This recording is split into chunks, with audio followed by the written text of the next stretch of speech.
I try not to cuss. I just don't like feeling excluded. I don't like it when other people have the right to cuss and I don't. That's I understand. I just demand equality. Not a problem. All right.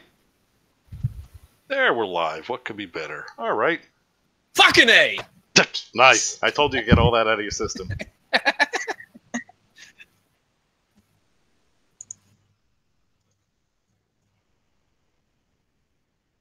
Good. David gets to see it. Yay, David! David's watching. Everybody. David! Yay! You guys got to work on your cheering. I was muted. That's my fault. I'm sorry.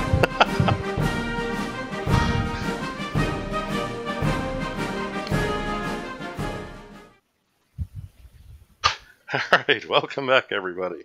Let the fun commence. How is screen sharing? Can all of you guys see the public chat? See it. Well, right.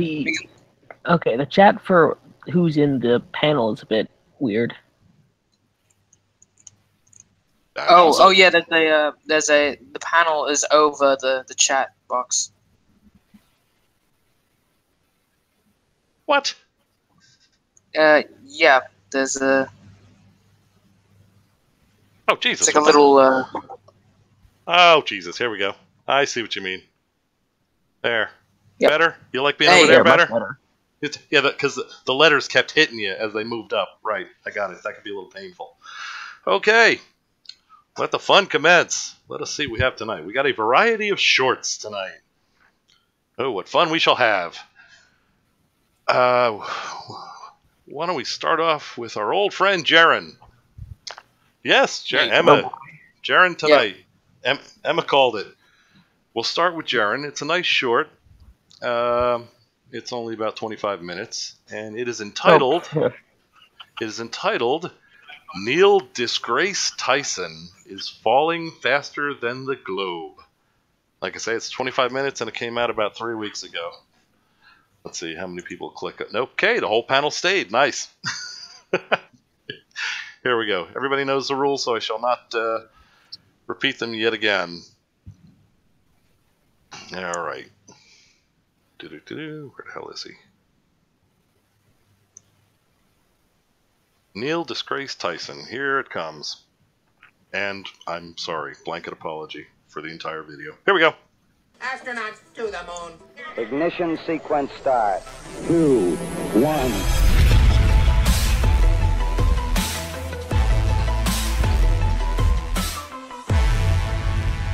Listen, I know I'm alone here, but I really dig that intro. What's going on, everyone? It's Jarenism, back with another video for you today. Let's talk about science and their favorite holy man, Neil deGrasse Tyson. The holy man? He was interviewed recently and, as always, shoots himself in the hoof with his normal barrage of nonsense and doublespeak. So let's jump in and listen as he covers a few topics, including... I think he means hoof because he's Satan and goats. Oh, that makes sense. Okay. Hoof, yeah. Gotcha. Thanks. He's a satyr. Got it. Today, the flat Earth. Throughout, I'll explain why it is that I feel this man is so totally wrong about, well, almost every single thing he says. So let's begin, and here he is, Monsignor Tyson. So often, you get people who maybe haven't studied science deeply or don't know what science is or how and why it works. They will invoke their own sort of sensory judgment as to whether they assess something to be true. But science, when it reached maturity, I would say beginning 1600 and onward, with the near simultaneous invention of the microscope and the telescope, enabling investigations into two completely different directions in the universe, we are taking in knowledge and insight and information that had no relationship to our five senses as we evolved in the plains of Africa. All right, you've said it before. I know, our senses, they can't be trusted. Don't worry about those. Smart men are here to tell us the truth about the world we live in. Stop right there. All right. Why is pen there? I'm not entirely sure. Possibly. Pen. I mean, they're skeptics, but they're not really scientists. They're just magicians. Wait, hold on. Yes. Out of everybody pictured here, Penn Jillette is the one that you are confused by? Not Foghorn Leghorn, no. We got Bill Maher. We've got a chicken. Yeah. Oh, what the fuck? I think he just grabbed everybody that doubts anything. Like, Yeah. Gillette's a very, very prolific atheist. He's very, very. And that chicken. And Also, is that Ion Hershey Ali right there on the right? Right? It's kind of fuzzy on my screen. That kind of looks like her. The point is, right, you could also put and women. all right. Smart men, comma, women, common cartoons are here to tell you the truth about the world that you live in. I don't ever remember Foghorn Leghorn, the rooster, ever being skeptical of anything. But, okay, here we go. There were some really dark cartoons I saw. I'm pretty sure they pulled them off the air. Maybe so. Alrighty. Boy? You want to almost feel a responsibility to make people smarter about science.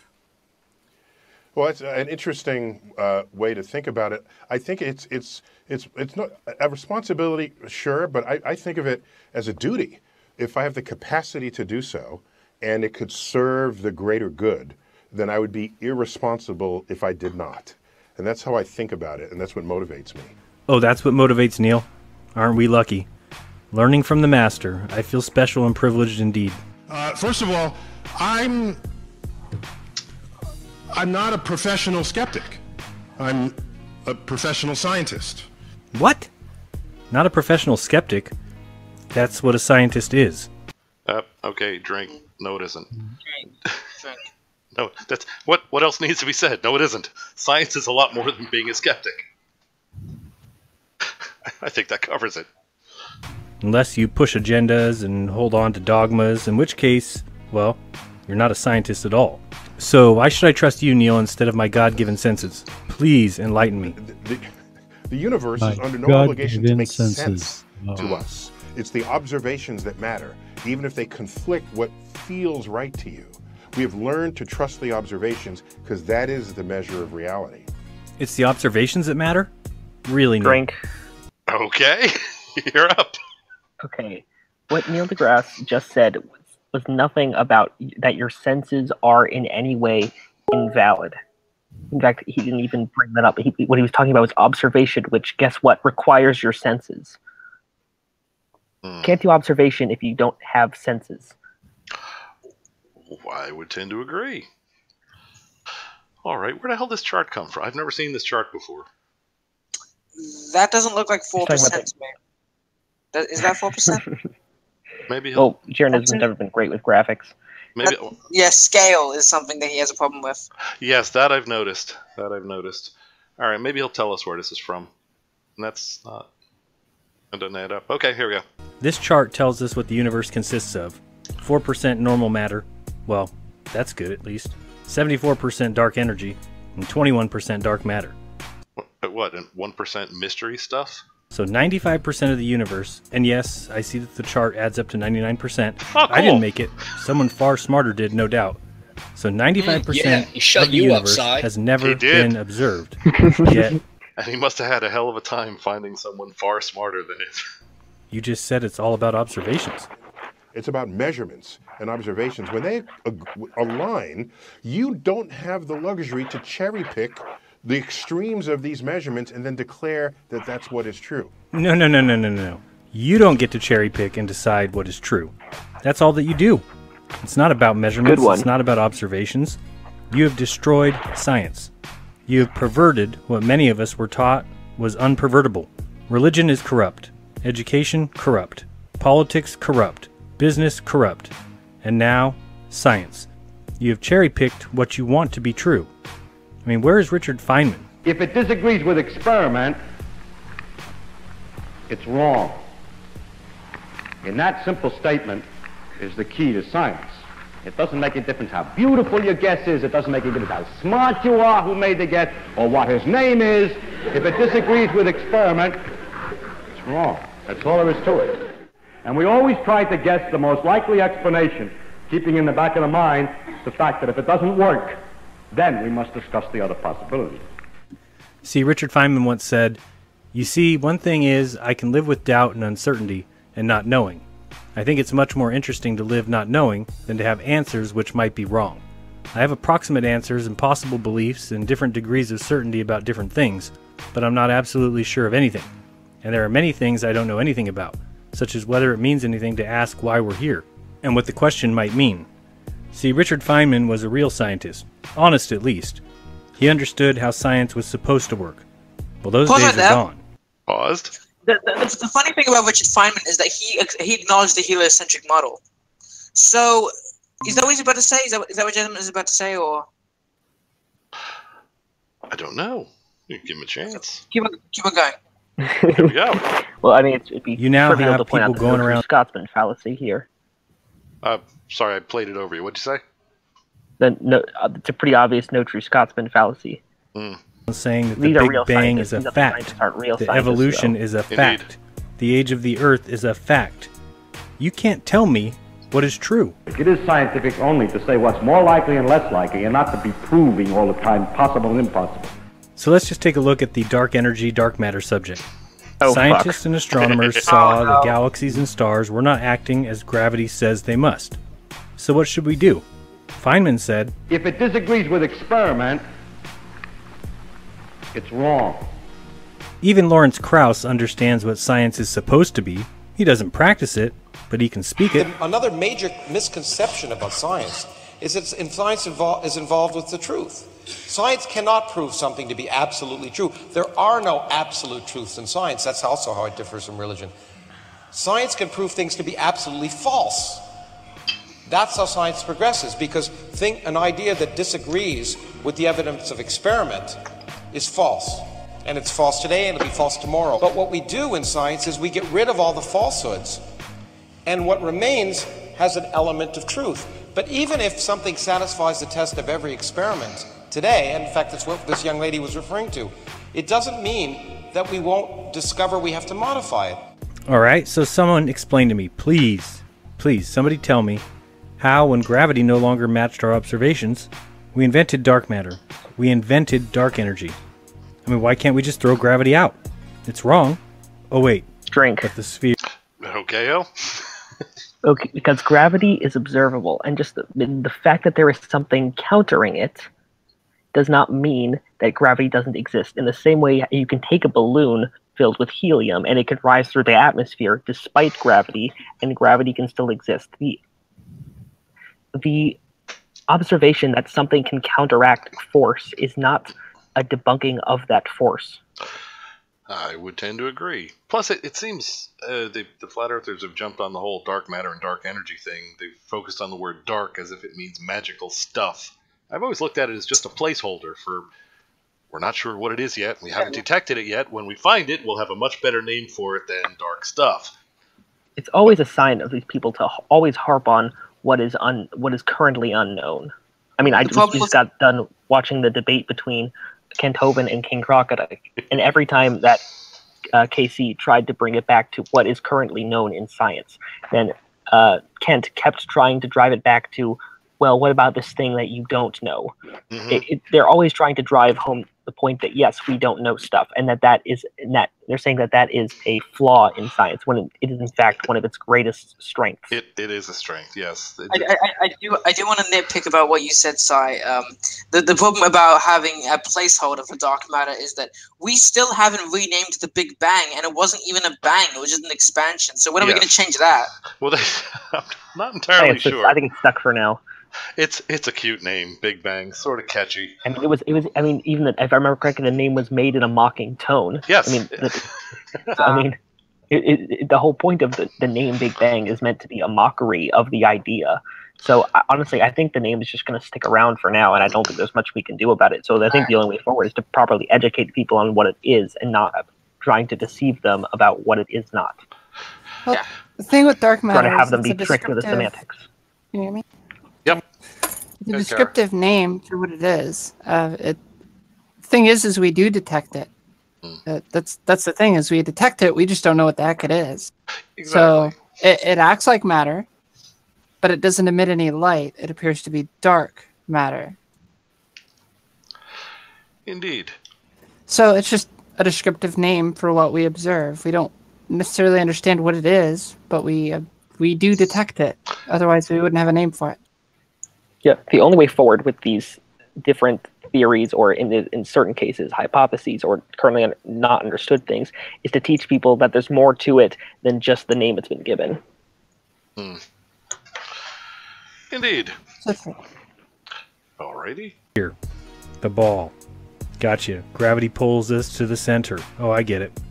Why would I listen to you, Neil? We should be listening to scientists who are actually willing to admit what has happened, like Rupert Sheldrake. The science delusion is the belief that science already understands the nature of reality in principle, leaving only the details to be filled in. This is a very widespread belief in our society. It's the kind of belief system of people who say, I don't believe in God, I believe in science. It's a belief system which has now been spread to the entire world.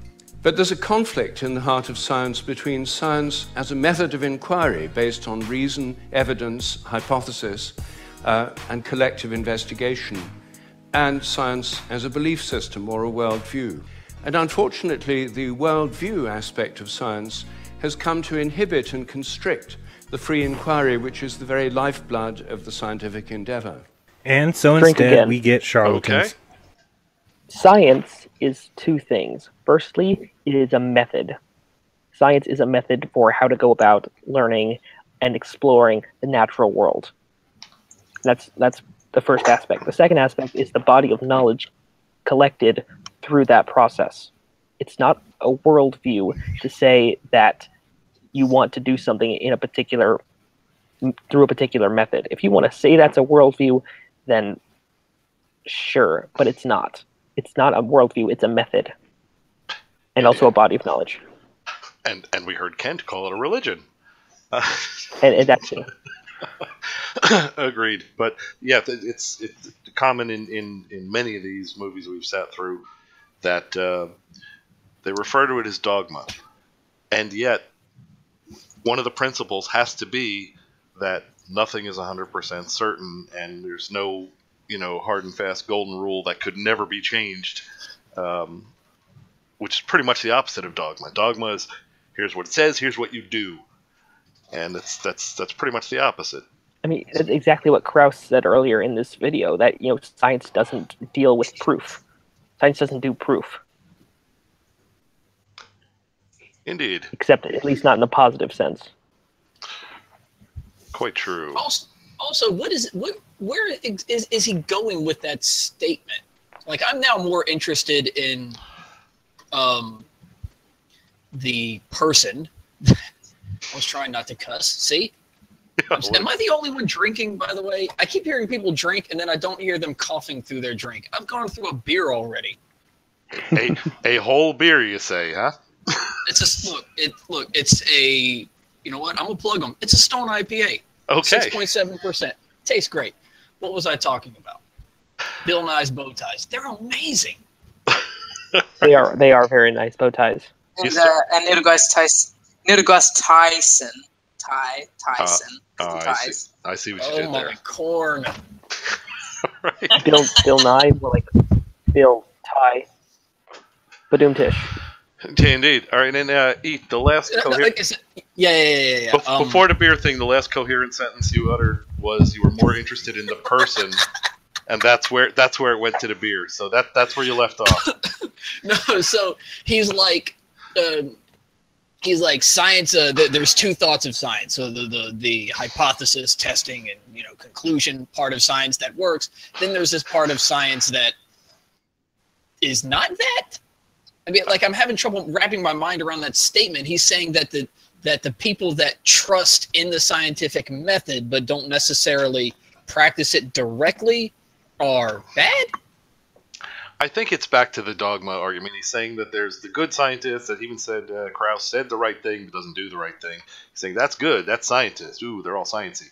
And he's saying the bad, I think he's saying, is that there's some big book somewhere named Science full of holy truths that may not be changed. I think that's what he's saying.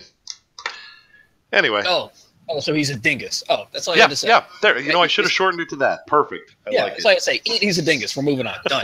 Okay. Who missed class when it was said, if it disagrees with experiment, it's wrong. Or an idea that disagrees. Cara, you're up. Flat Earth fails. every experiment. It's wrong. I've noticed that.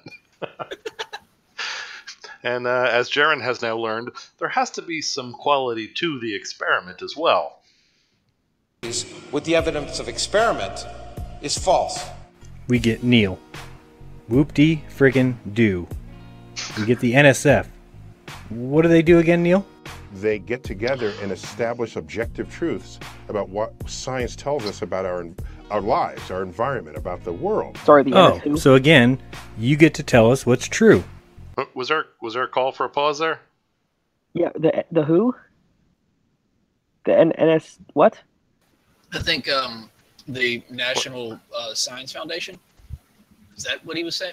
He said NSF. That's all I could think of. All right. What do they do? They get together and Neil says come up with objective truths. I think he could have worded that a little better, because that kind of plays. You should know idiots are listening.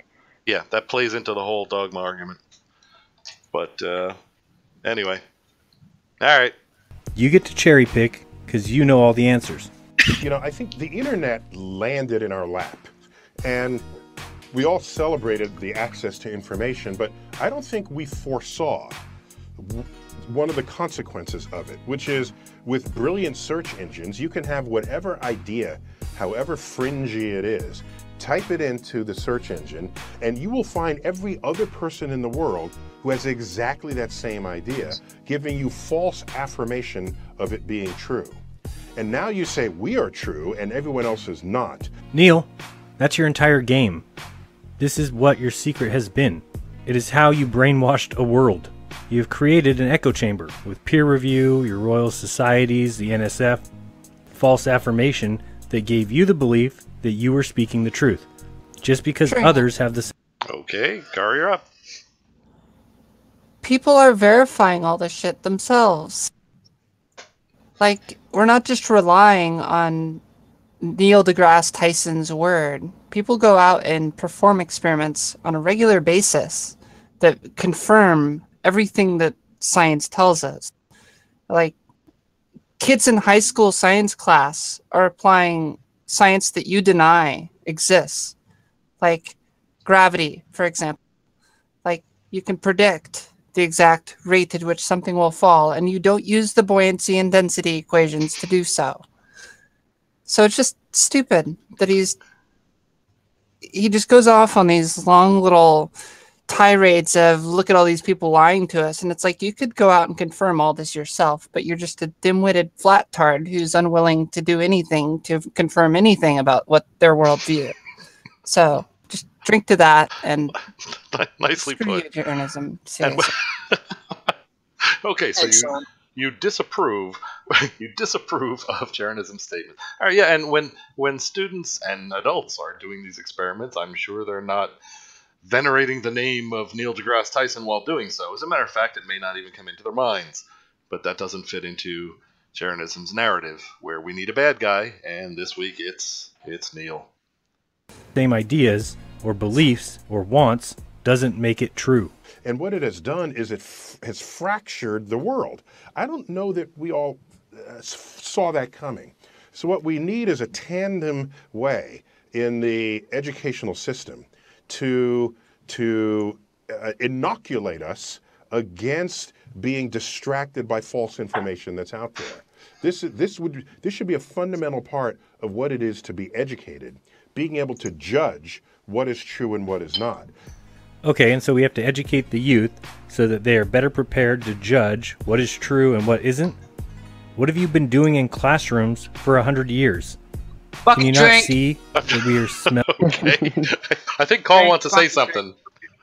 Okay, well, look, Jaren, you have been.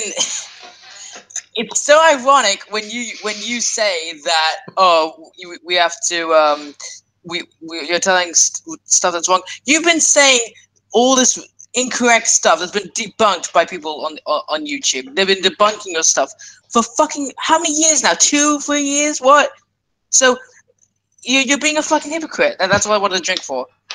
Okay, I think you made your opinions and clear. Just as a separate drink, I wanted to say what Neil was talking about there was not just about teaching people not just, how to think and, like facts and stuff like the Pythagorean theorem and such like that, but teaching people, like he said, skills of discernment so that they can better tell what is false from what is true. Basically, train up better skeptics. Indeed. That is one of the best uses of knowledge. You can tell when someone's bullshitting you. Alrighty. Also drink. Yes? 3 drinks in 1 hour. The date on the live stream is wrong. What? Yeah, you got the date and listed as June 23rd. I think you're making shit up. I think that's what I think. Unless I'm watching a completely different live stream. Nah. You're he's just making part of the stuff satanic up. conspiracy of scientism trying to trick you into thinking. See, the skills of discernment, just like I was talking about. That's what. See, okay, he's okay. You win one. You win the first of the oven mitts for catching that. Yay! The predictive programming. Oh my god! You changed it. What? Changed what? What the hell are you talking about? Nothing changed. Are you trying to gaslight me right now? Because that would be very easy. I am holding on to reality by tenuously right now. Tenuous grip on reality. No, it's that. It's the Mandela effect, man. You remember it as being a completely different date. The rest of us remember as being today's. Pay no attention to the movie date behind the curtain. All right. So I got a little happy with the cut and paste. Leave me alone. Here we go. Who do you suggest, Neil? Who should we put in charge of teaching children how to recognize what is true and what isn't? By the way, science Doesn't literacy may be the best kind of inoculation against that, because it trains you. It's not so much what you know. Yes, you should know how an internal combustion engine works, or what evolution is, or the Big Bang. Sure, but deeper than that is science literacy is a capacity to know how to think about information and how to turn data into information into knowledge, and then knowledge perhaps into wisdom. It's so simple. Why didn't I think of that? Teach them science is true so that they can better question what? What you taught them was fact? Give me a break. Okay, so David Powell has sent us a video quiz. Okay, Cara, you're up. It's not just for wisdom. Like, these are applied sciences. You can use them. They're useful. That should be one of the yardsticks used to measure these things. I don't know if Jaron agrees. He may not. Of course he doesn't, but despite the fact they're useful skills and it's useful knowledge to have. It's not just something that you can use to question. It's like it's applicable. You can use it to better feed yourself. Indeed. Agreed. And in the wider scope, we're going to Mars, damn it. That's why we need this. And we have GPS so we don't get lost in the middle of nowhere. Absolutely. Yeah, it doesn't work on a flat Earth, but that's a whole topic for another day. Yeah, maybe I'll regret saying this later, but knowledge isn't useful unless it can be applied. Exactly. If you know something, but you can't apply it to any kind of situation, even a hypothetical situation, well, it might be true, but at the very least, it's not useful. Like that 23rd thing. Okay. I have no idea what you're talking about. Here we go. It's real. It's real. I swear. Hey, nobody else saw it. Is all I'm saying. Mandela effect. That's what it was. I don't want to be the black sheep, but I saw it too. Okay, 2 of you, Mandela effect. How's just in on it? Me, Val, and the little people in the chats, they believe me. They believe me. Listen, now that we're all talking about it and we've realized that we're not crazy, I have some theories about my neighbor. Okay? All right. Very good. And Moving on. Moving on. Along these same lines, let's take a look. Majority of the people out on this planet believe that the Earth is still a globe. I've recently encountered someone who believes it's flat. It's created by NASA as a conspiracy and a cover-up. And all the images we see of the universe are created by CGI. My question is, why do these people exist? What the hell? Why do these people exist? Did you really just say that? It's a good Neil, question. do you see what you've created? I exist because I still have a brain. Not everyone has handed over their... Okay. The question, why do these people exist, makes sense in the context of we are in the satellite age. We are in an age in which knowledge is not just easily accessible to everybody, but an age in which, for fuck's sake, it's so easy to go and learn about anything you want to. I mean, hell, I am willing to admit, I know fuck all about quantum mechanics. But I could go, I could take 3 weeks and just become a layman expert, if that makes any kind of sense. I mean, you could go and learn pretty much anything you wanted to, and there are certain things because of that, certain knowledge that I will say we just take for granted, and some of that knowledge is just so fundamental that when people challenge it, we're very, very surprised because for stuff like, for example, a globe has been, I don't want to say assumed, but it's been known for the last, I don't know, say 2,000 years? 2,000 years. Yeah. Yes. The globe predates the Bible. Yeah.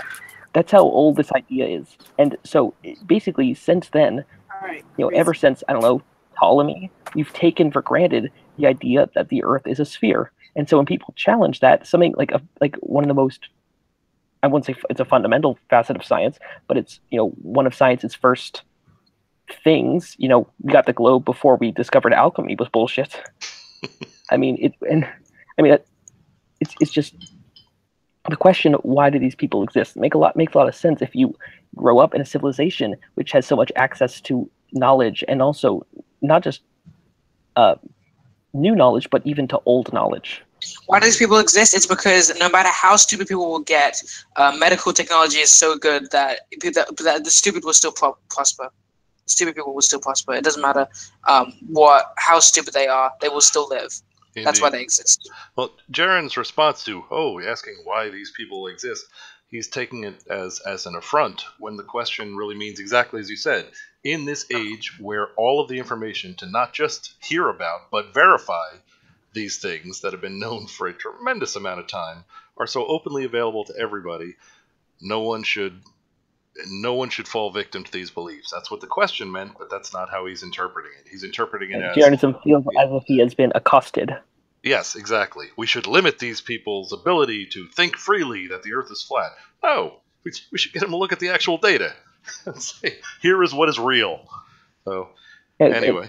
And just I feel like I need to point this out somehow. This, as also Cara said it earlier, there's far more data than just images from NASA. Indeed, and although those are pretty nice too. That they are, but we were spherical long before NASA existed. There was knowledge that we were on a spherical body, roughly spherical. Oh no, pretty much spherical. And look, Backyard has joined us. Howdy. Alrighty, here we go. Back to Jaren. Hey guys, glad to join you. Hello. Glad you made it in, sir. How goes it? We apologize. Well. we apologize. There's Jarenism going on, so sorry. Okay. Oh, I thought this was the fat pizza maker in the sky. Oh, that might have been a little bit rude. My apologies. Oh no. Fat pizza maker in the sky. That's going to be my next album title. He's the bald pizza maker in the sky. Could this be the guy that Hovind was talking about over on the Maybe. It might be. It might be. I don't know. We can't disprove that. The great pizza maker in the sky. Okay. Yeah, what you guys don't realize is this picture was taken from the space station, unedited. Right. So they just open it up from another dimension, and this guy... Howdy, humans! You're getting unedited NASA footage right here. Yeah. This is before they applied Photoshop. Howdy, humans! I've changed my So mind. that's why they have to Photoshop it. Flood 2. They had to get rid of this guy. Yeah, it turns out Galactus doesn't wear a hat. Who knew? All right. That's too nerdy? Okay, yeah, I'm fine. No, but I get yelled at if I let these things drag on too long. There we go. Your entire mind and soul to Neil for safekeeping. And can you please show them some light? Thank you. Yeah, Neil, can you It's a nice please help tie, us? We're not going to have nice things if flat earthers exist. Neil, please help us. Reminds me of a video by Tet's TruthTube. Check it out. Is everything okay? No, Neil, everything is not okay. This BS about the Earth being flat is getting out of control. Can you please help us? Can you please help us? Can you please help? Oh, in the public chat, Now he doesn't Factard. understand the concept of satire. Yes, Factard. They're ordered. They are ordered, and as soon as they arrive, they will be distributed through some overly simple contest. All right, hold my sandwich. Oh, sure.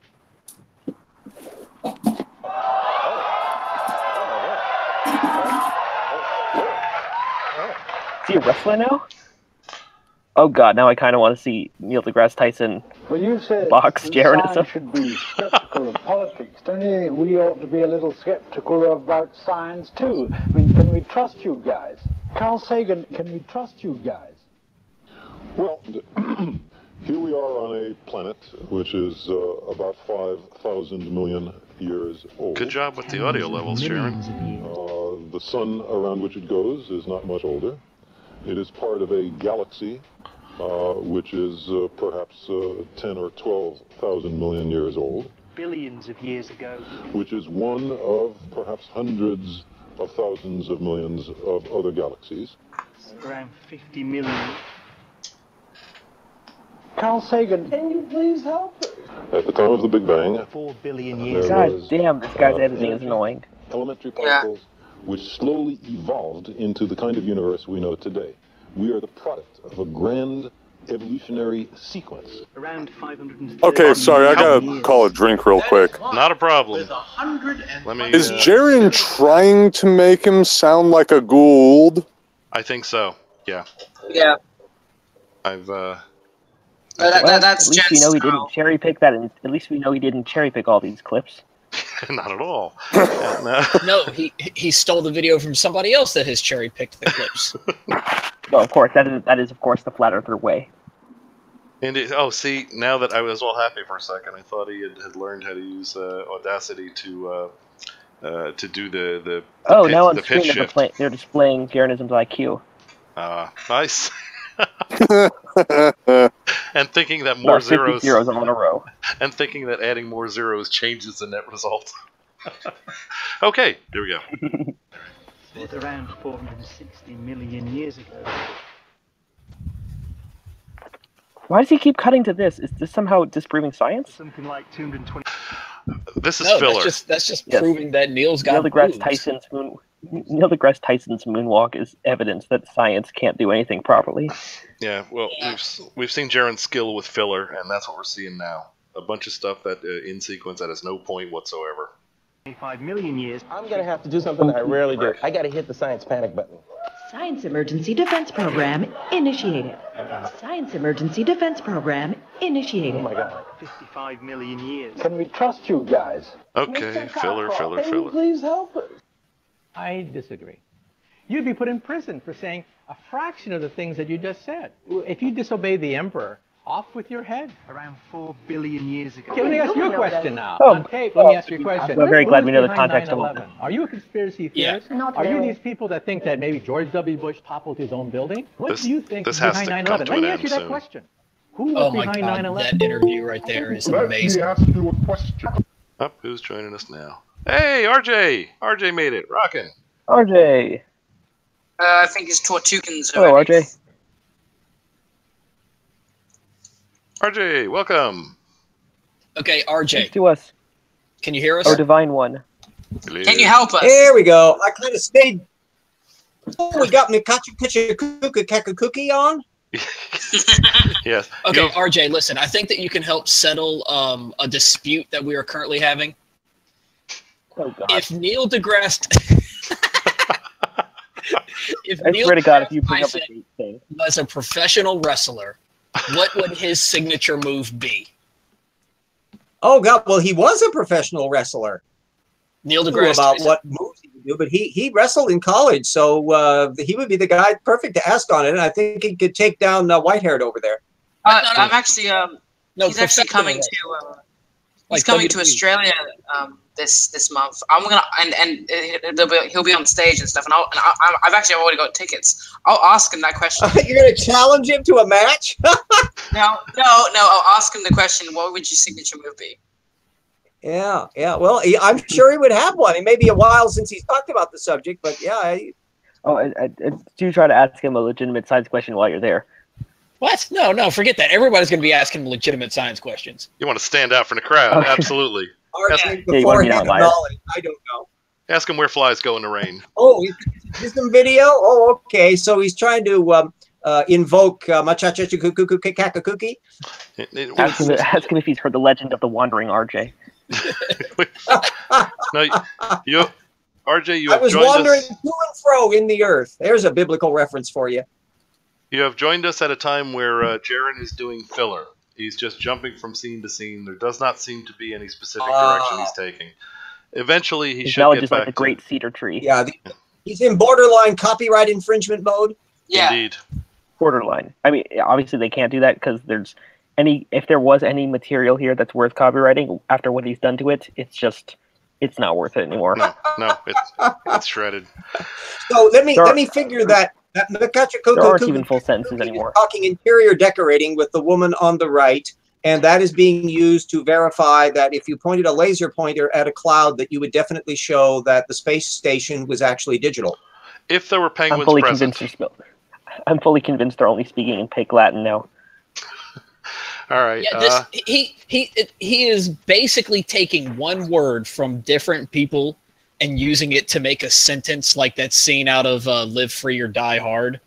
Like it's really, this dude, Tet's Truth Tube, thinks he's making a really salient point, but all he's really doing is just assaulting you with, I don't even want to call it gibberish. When has Jaren ever done anything other than tendentious stringing crap together? So I haven't seen anything other than that so far. We've been looking. He either has aggressively bad. Well, it's a nice view of a airport waiting room. Indeed. All right, and Hill, I'm going to need a hold your head up if you don't mind. Oh, yeah, speaks Igspay Attenley? No. Do to hold your head up so I can say moving on. See, this is what you get when you don't ask me to do it. All right, it's you. You do it. No. See what? Sorry, oh, you bastard. Oh, you bastard. Moving on. Answer me a simple question. Who is behind 9/11? I give you the courtesy of being on your show. You should give me the courtesy of answering one simple question. Let me ask you a question. And if you don't agree with it, you get your fingernails pulled out. Can you please help us? Can you please help us? So, Neil, can you please help us? End can of you the filler. save the world from these parasite mind thinkers? Yeah, again, there's some thinkers? missing education. It's a failure of the educational system. And yeah, you can go chase after these adults who speak this way, and I don't know that I have the time. I don't know that you have the time to do this. No, we're not missing Can any I call education. a retroactive drink? We're not only required. Absolutely. Was he trotting out as a pro or anti 9/11ist? Is the woman some 9/11 conspiracy theorist or something, or do we know enough of the fragment to have known that? Neither. Neither. It's I none actually of the above. know that interview, but that interview, the segment of Makaku. See, now I can't say his name right. I know. Michio Kaku. Thank you. The interview with that gentleman was about, like, he went on to RT, which is a terrible place for those of you lucky enough to be unfamiliar with him. And she started asking him these really dumb questions. And at first he was like answering it, but then he just went off on her because she's clearly leading him down this like conspiracy ridden rabbit hole, and he had just had enough. So he's like, why are you like asking me these questions? Why won't you accept my answers? Here, answer this question for me.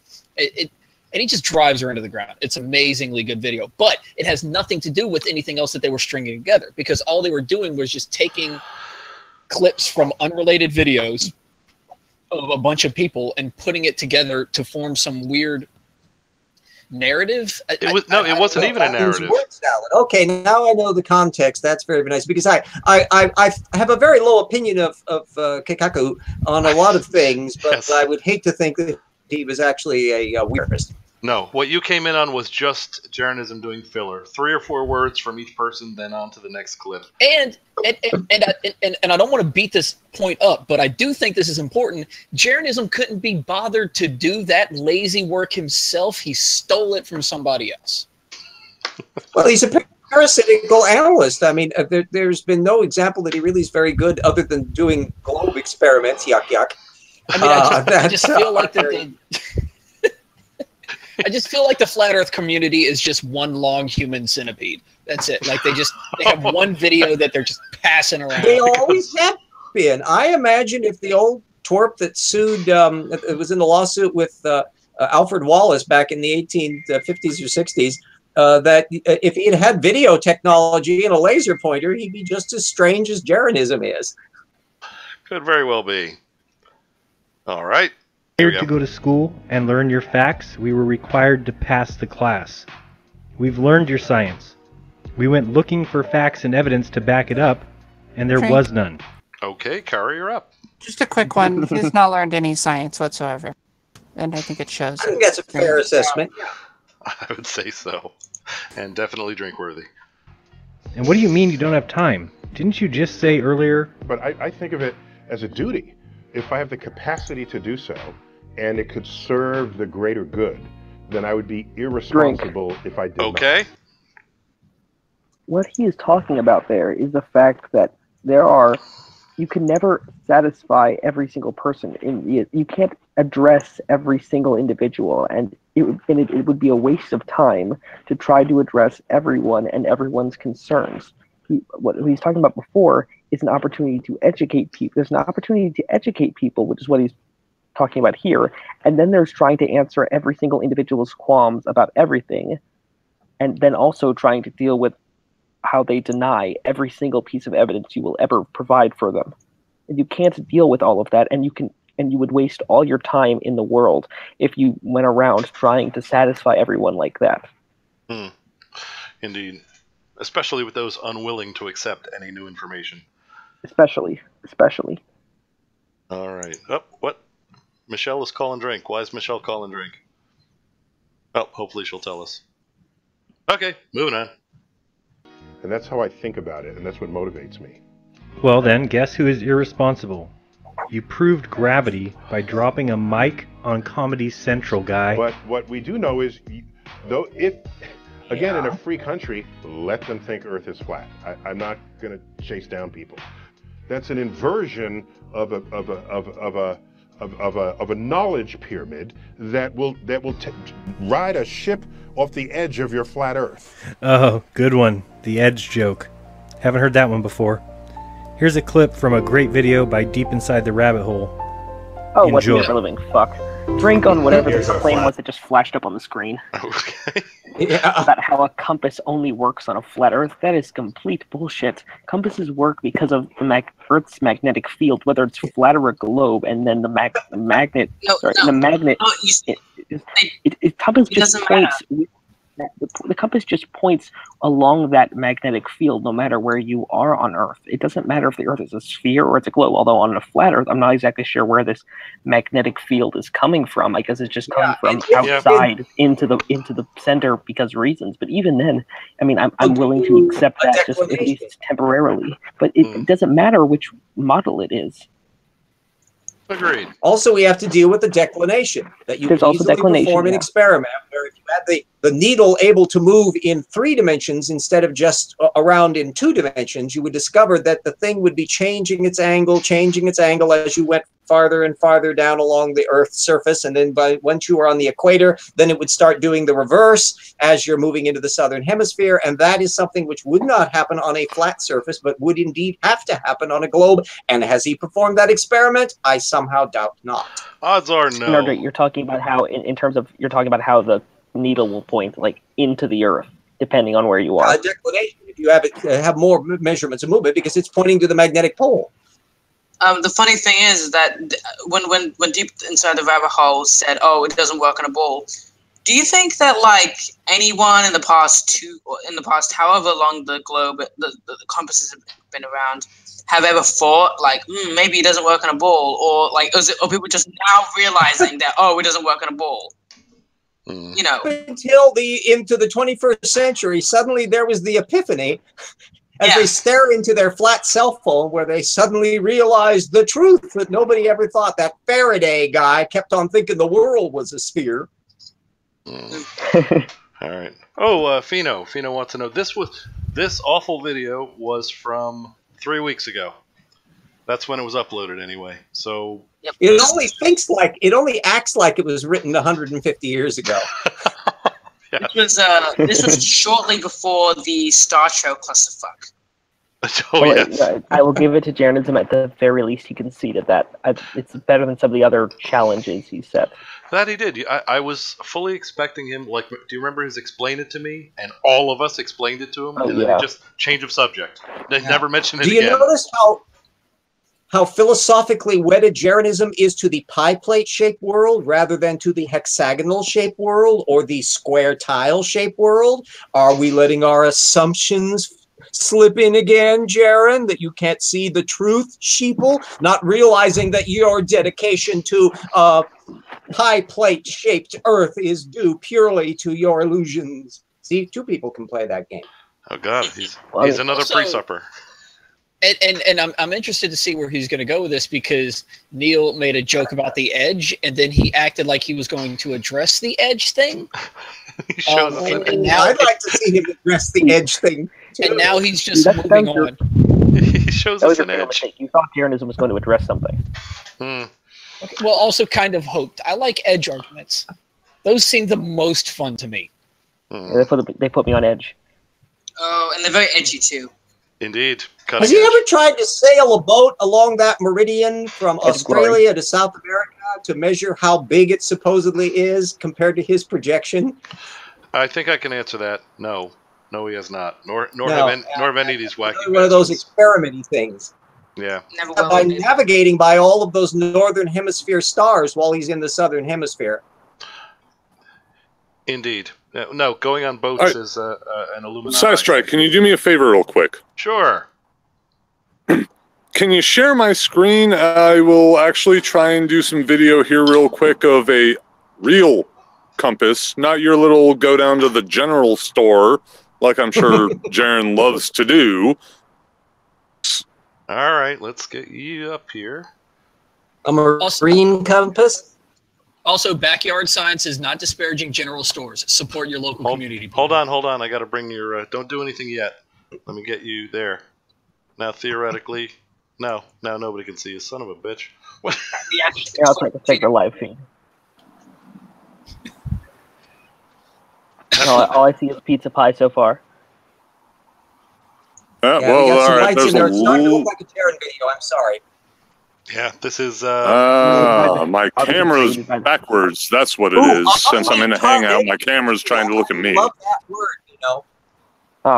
On screen so far in the line. Let me see if I can flip my camera real quick, because obviously it's...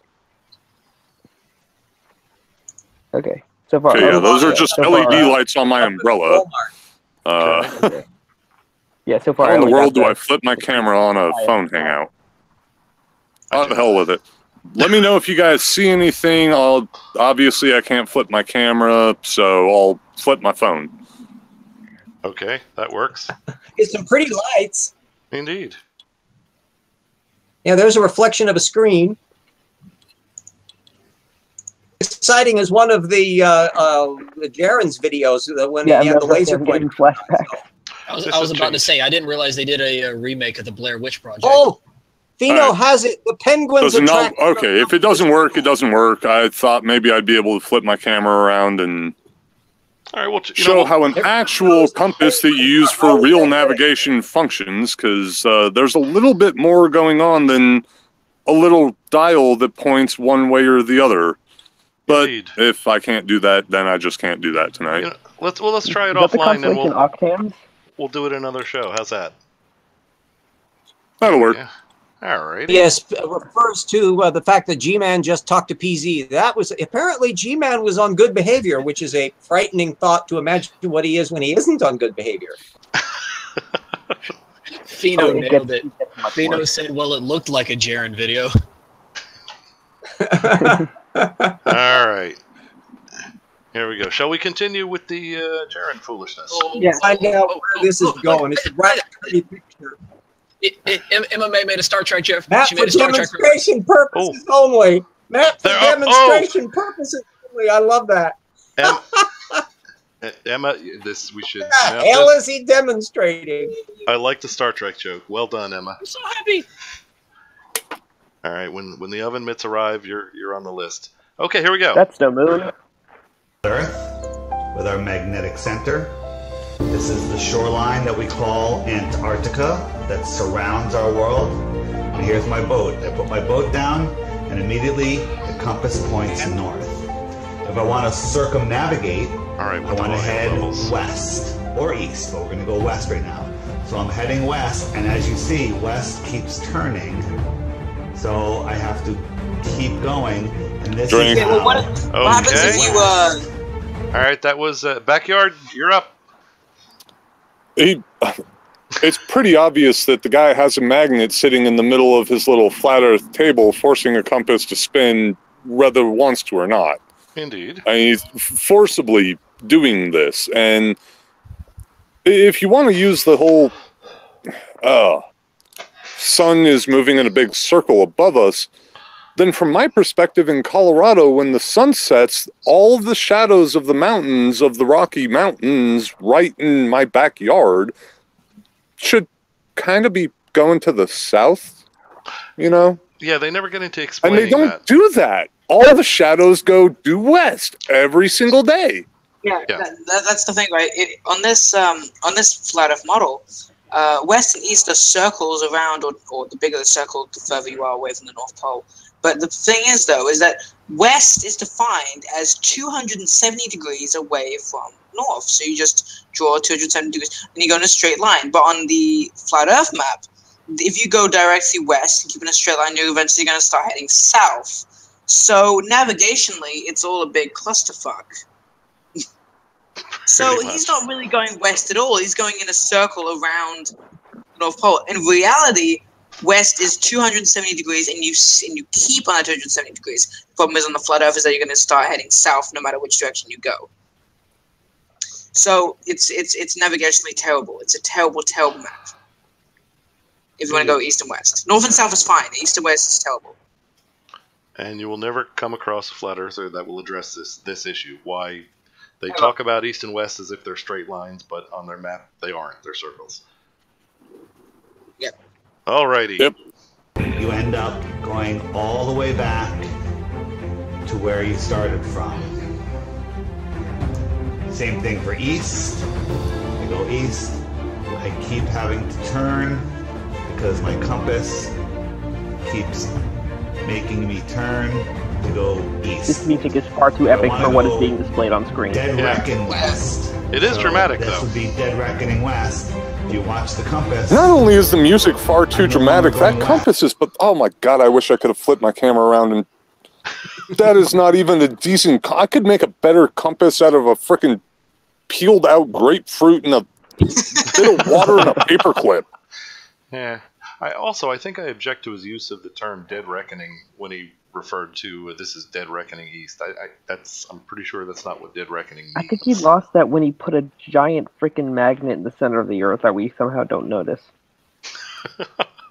Yeah, that would be actually, an interesting experiment that you could theoretically do with a transponder, where you could pick an arbitrary point on one of those little circles, and if you actually tried to sail in a straight line on the flat Earth, that the distance of the transponder between you and the North Pole would get bigger and bigger and bigger and bigger if you went on a straight line, but would remain fixed if you were going on a circular line, and that would only be true on a flat surface. But if you were doing that on a globe and you were going in the straight line, it will remain along a parallel, and there will be no transponder difference between you and the pole.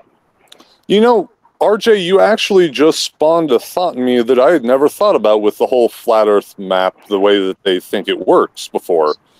Is it just me, or would there be something to the effect of 98% water as opposed to, what do we have, 74% surface water? Oh yeah, they have way more. With their map, you're looking at like minimum of 90% water.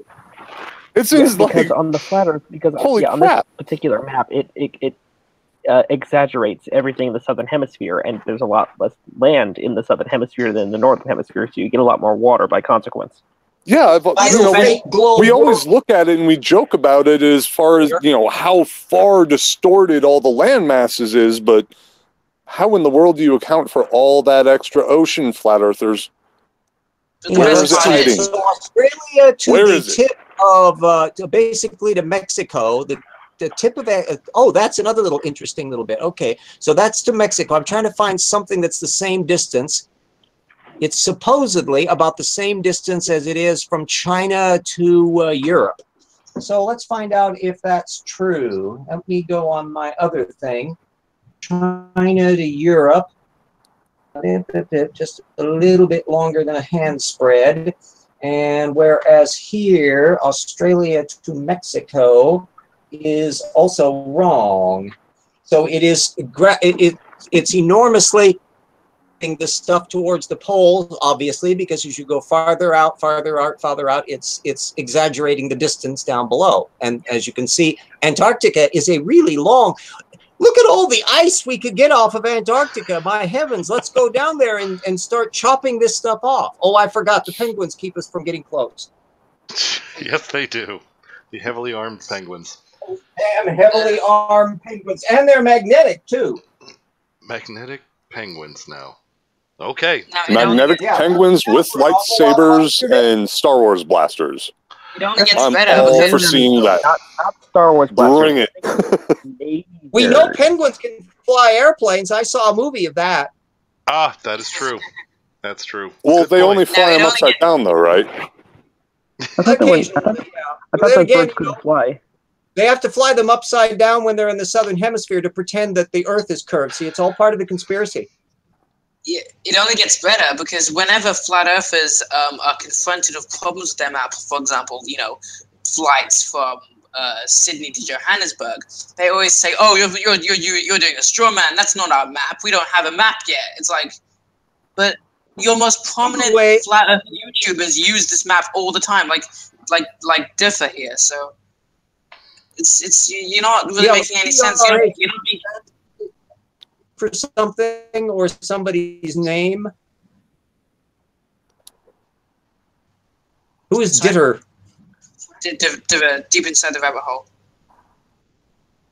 Okay, what in the world is the goddamn rabbit hole? I'm so sick of hearing that term. What that is basically the conspiracy shithole that you fall into when you're a cringe as fuck. That's what it is. Well described. Completely accurate. Carol. It's also a hole in the ground where rabbits live.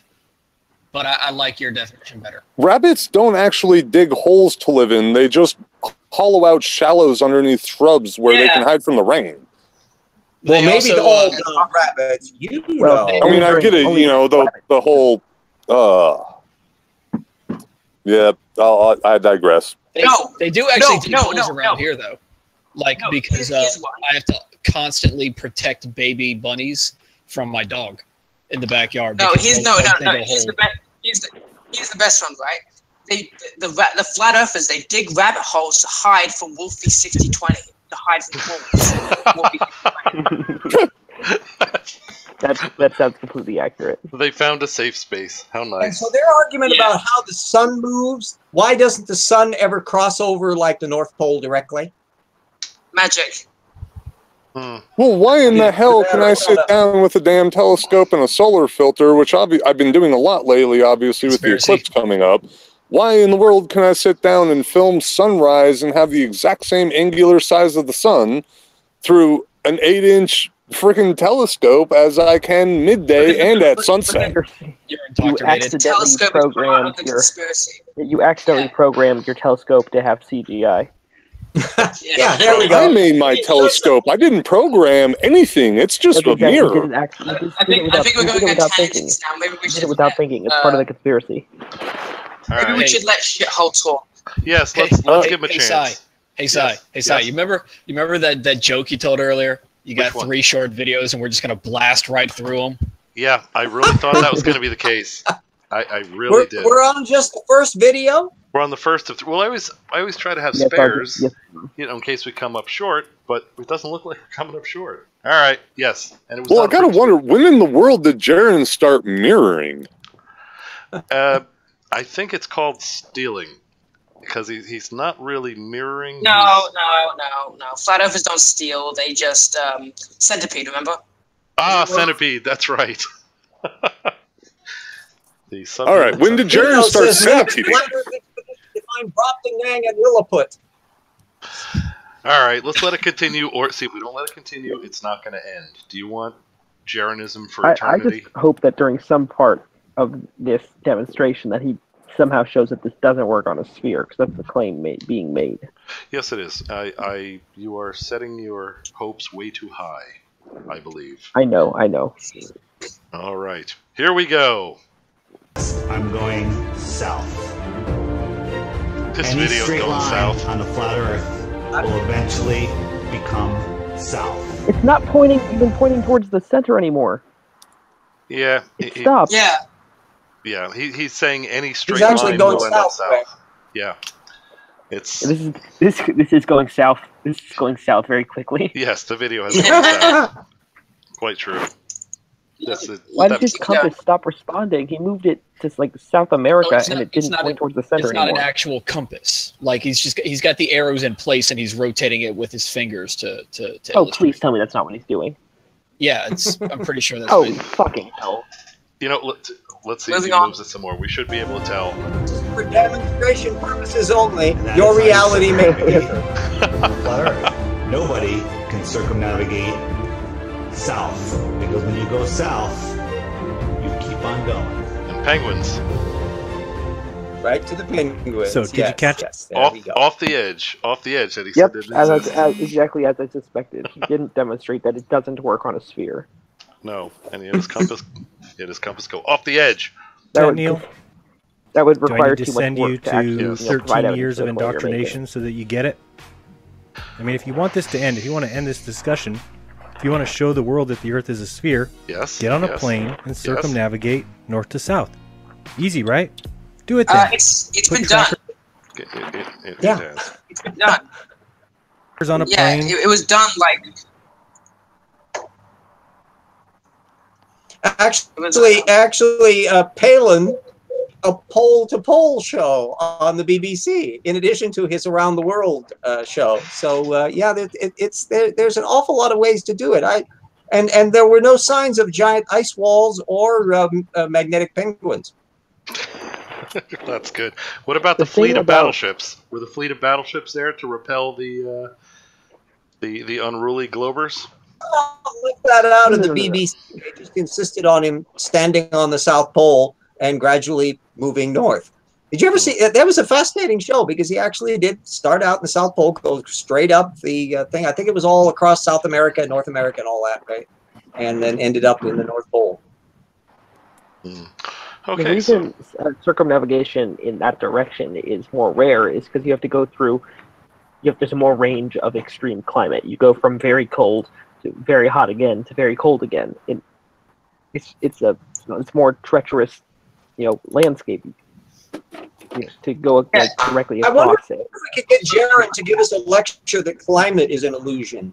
Yeah, in 1979, maybe all the temperatures everywhere are identical, and that's another thing that he can show us by absolute that climate does not exist. In 1979, these two guys actually did circumnavigate pole to pole. It was called the Transglobe Expedition, and it took 4 years to do it. What are you going to believe? Those lying media or the Oracle of Truth, Mr. Jarenism? yeah, that's a good point. All right, moving on. Advertise it. Take a plane full. Film it. Live stream it. Or take baby steps. Why don't you just go from Auckland to Cape Town? Just make that flight nonstop. Should be easy, right? Or it's only 7,200 miles. Stop right there. Yes. Stop right there. And also fucking drink, because you can do Sydney and to Johannesburg, which is impossible on a flat Earth. You cannot do it. You cannot do it in only that much time, because it's a straight line, and on the flat Earth, it would take much longer, and it would go over a different area. So it's impossible on a flat Earth. You cannot do it. And you can do Sydney to Johannesburg. You can do it. You can take the flight. So, Jaren, your challenge has already been met, sort of. Also, why doesn't he just go and do it himself if he thinks it's so impossible?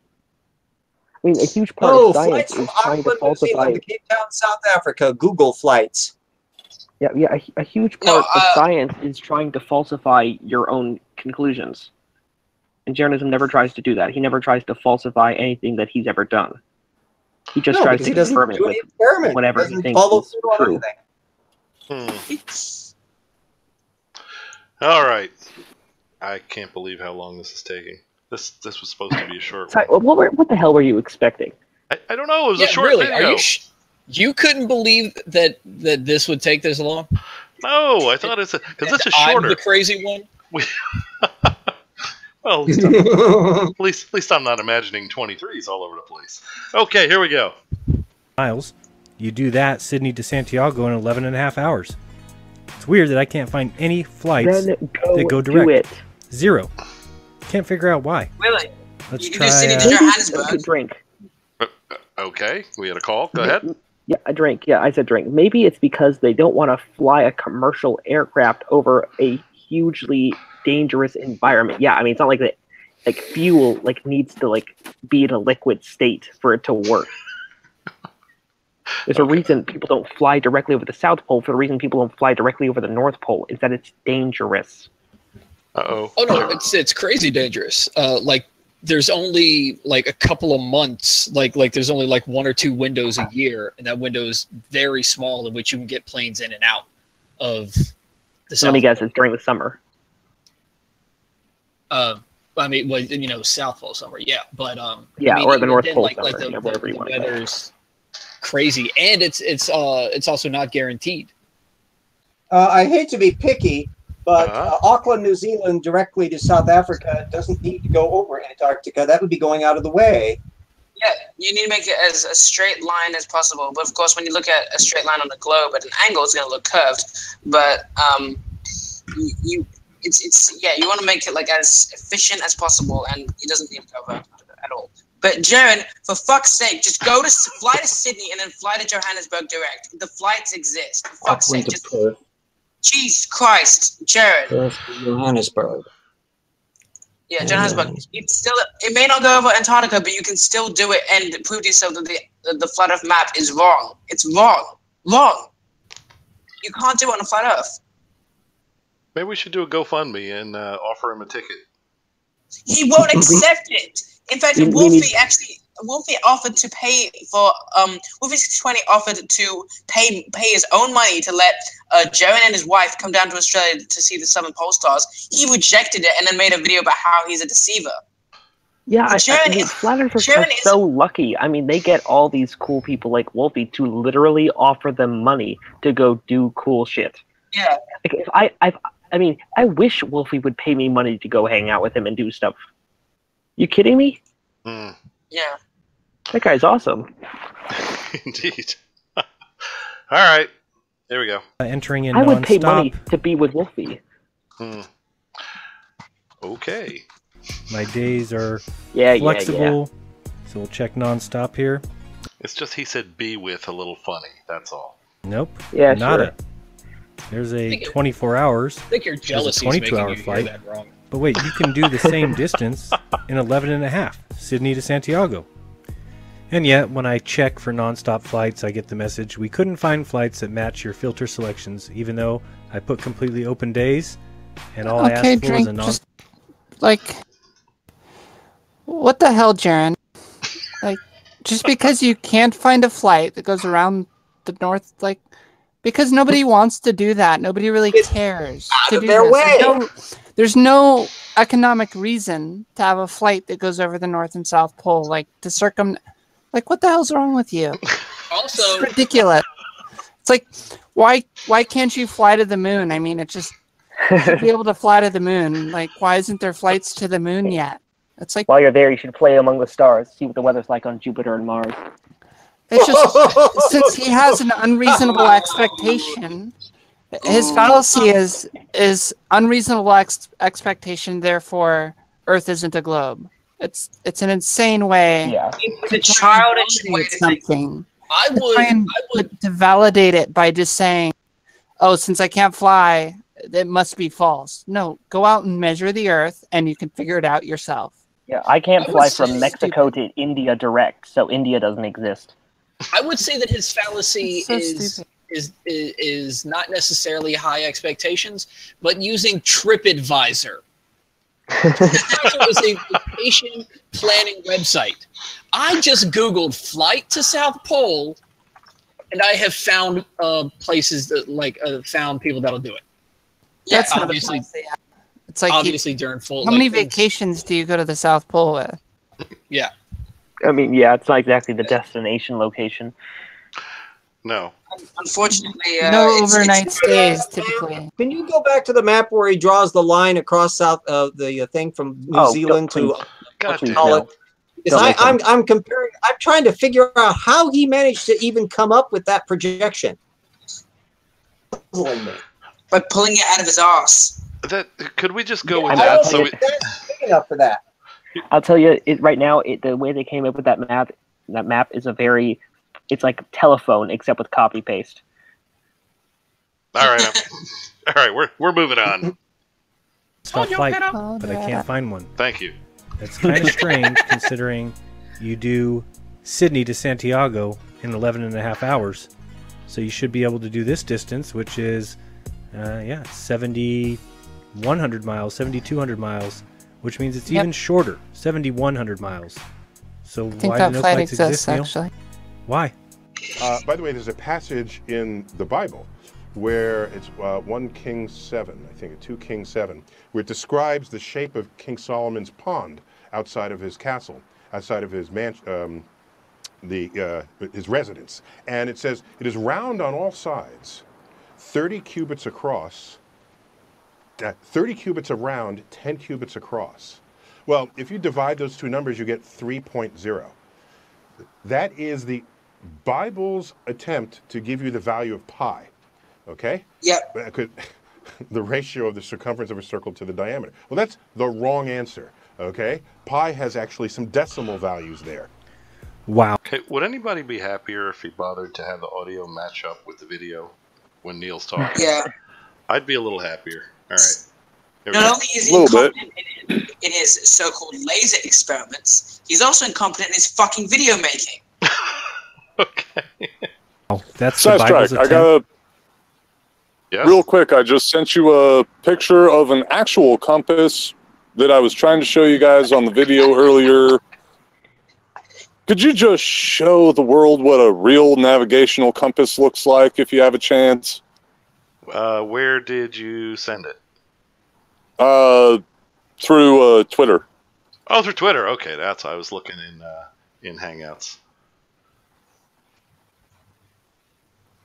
Oh, there we go.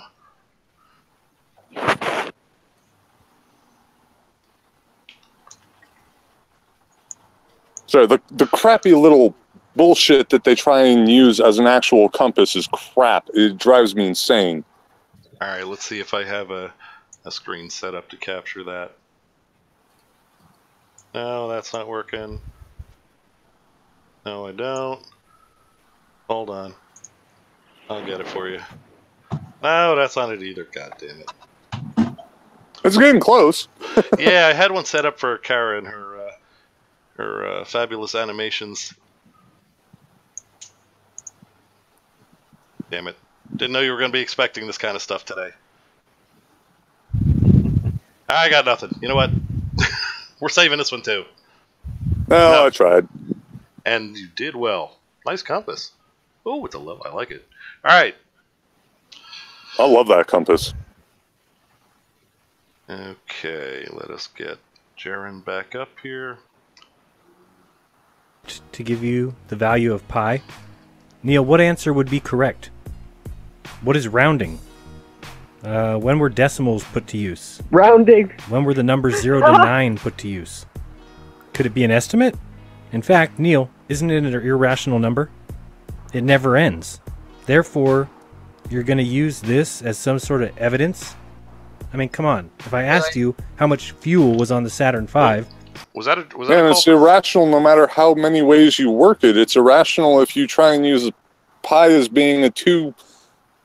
I don't need to get into that. Never mind. Okay. I think trying to say every decimal pi in itself would be an irrational thing to do. I believe it would.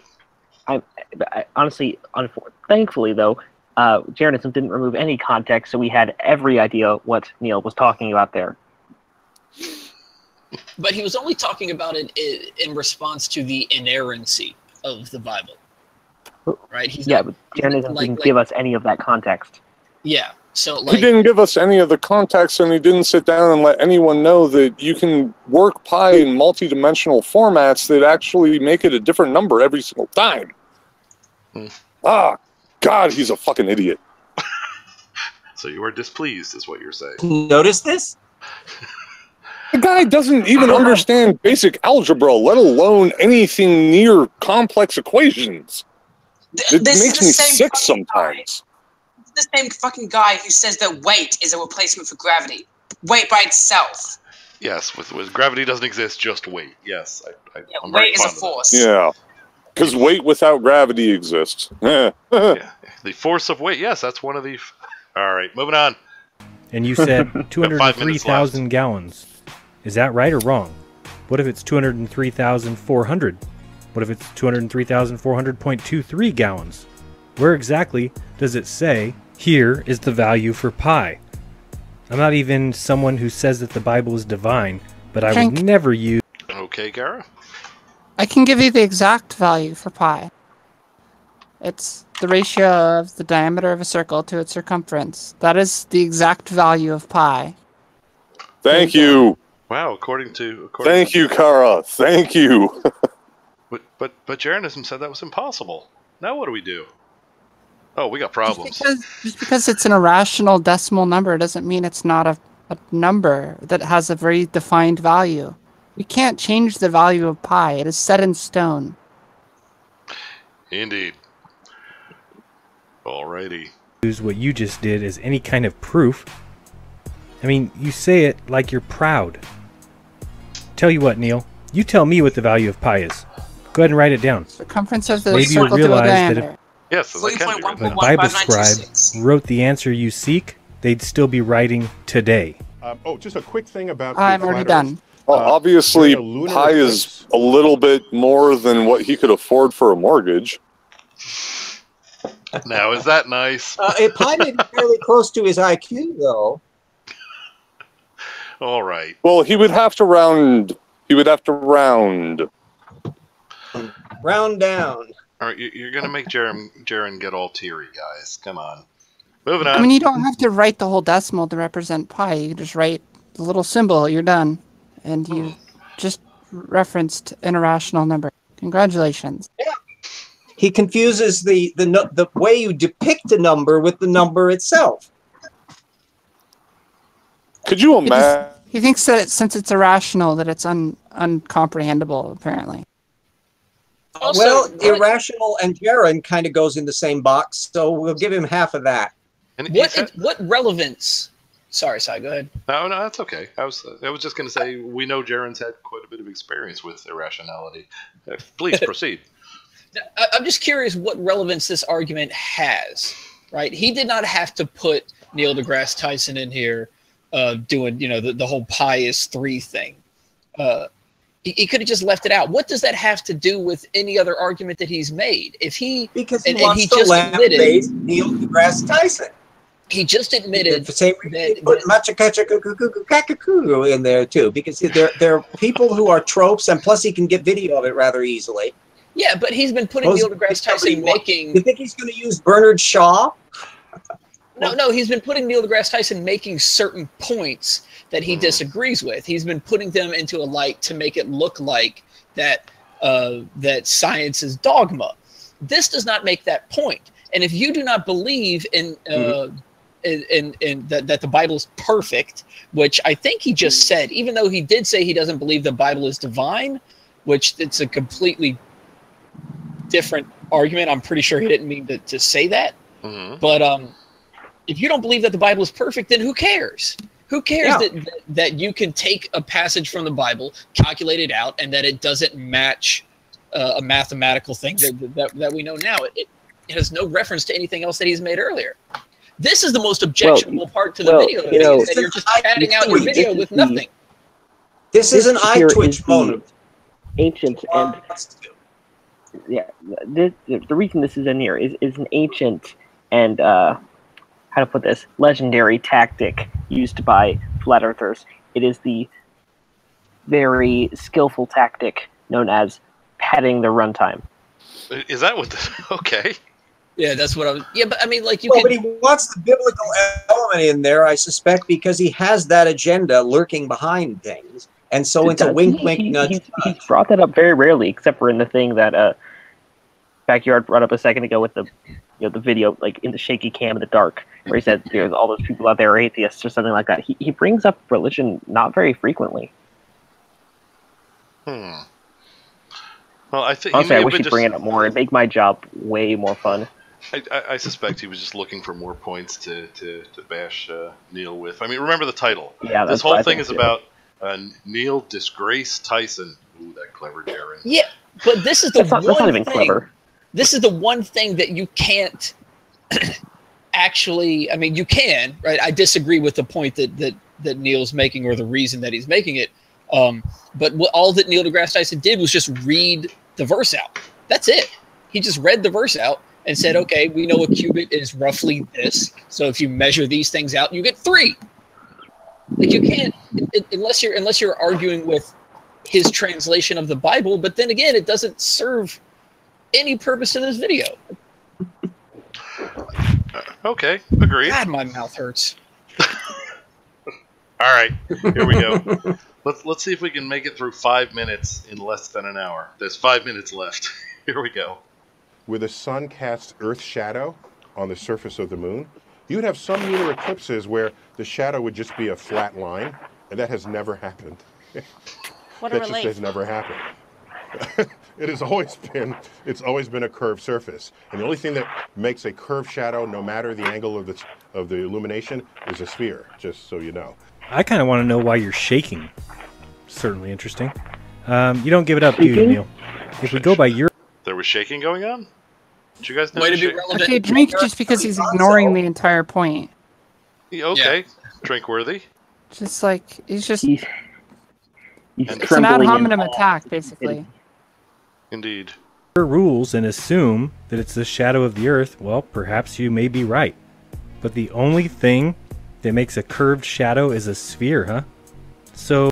Yes, from any angle. Did you miss that part when he said from any angle? From any angle, because you can get a disc and then make it have a curved shadow, but it has to be perfect or look eccentric or elliptical.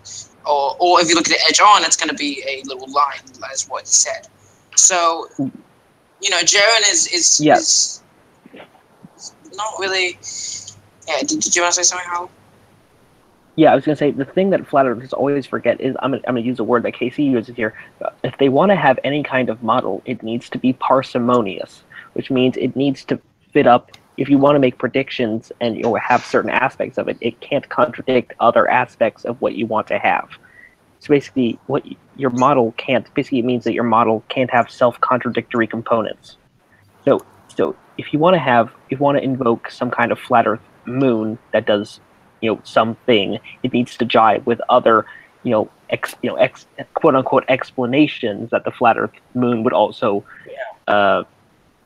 be subject to. So if you want to say, I mean, what exactly is he saying here? So it's not, the moon doesn't have to be, so that we're saying here, I guess the moon is flat or something. But my question would be, would that line up with other, observations and, explanations for the flat Earth moon doing whatever the moon does?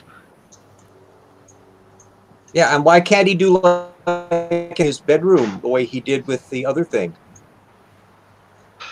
That is true. And Yeah, there's no good explanation moon, for eclipses. Scale model Earth, and take your little flashlight out and show us how the shadow of a flat Earth would form all circumstances and times, because we know that, full moons occur with the Earth rotating in the whole lineup, so it occurs at all different times. How could that happen? Do an experiment. Yeah, I want to know if this is a giant ant juggling with flat Earth. Do we yet know what it is we're supposed to be seeing here? The only thing I can think all of be revealed in time. Yes, it looks sort of like a wasp viewed standing on the surface of water from below. That's what I'm guessing. But let's see. Maybe he'll tell us what the hell it is, or maybe he just snagged a picture from somewhere. Here we go. So what are these shadows on the bottom of this pool? They must be spheres, right? Oh, hey, I win. That's interesting. Looks like it's just surface tension on the water that created a circular shadow. I thought you just said that only a sphere makes circular shadows. Made of the water surface tension. So what we're seeing is the shadow through the waterway to the moon.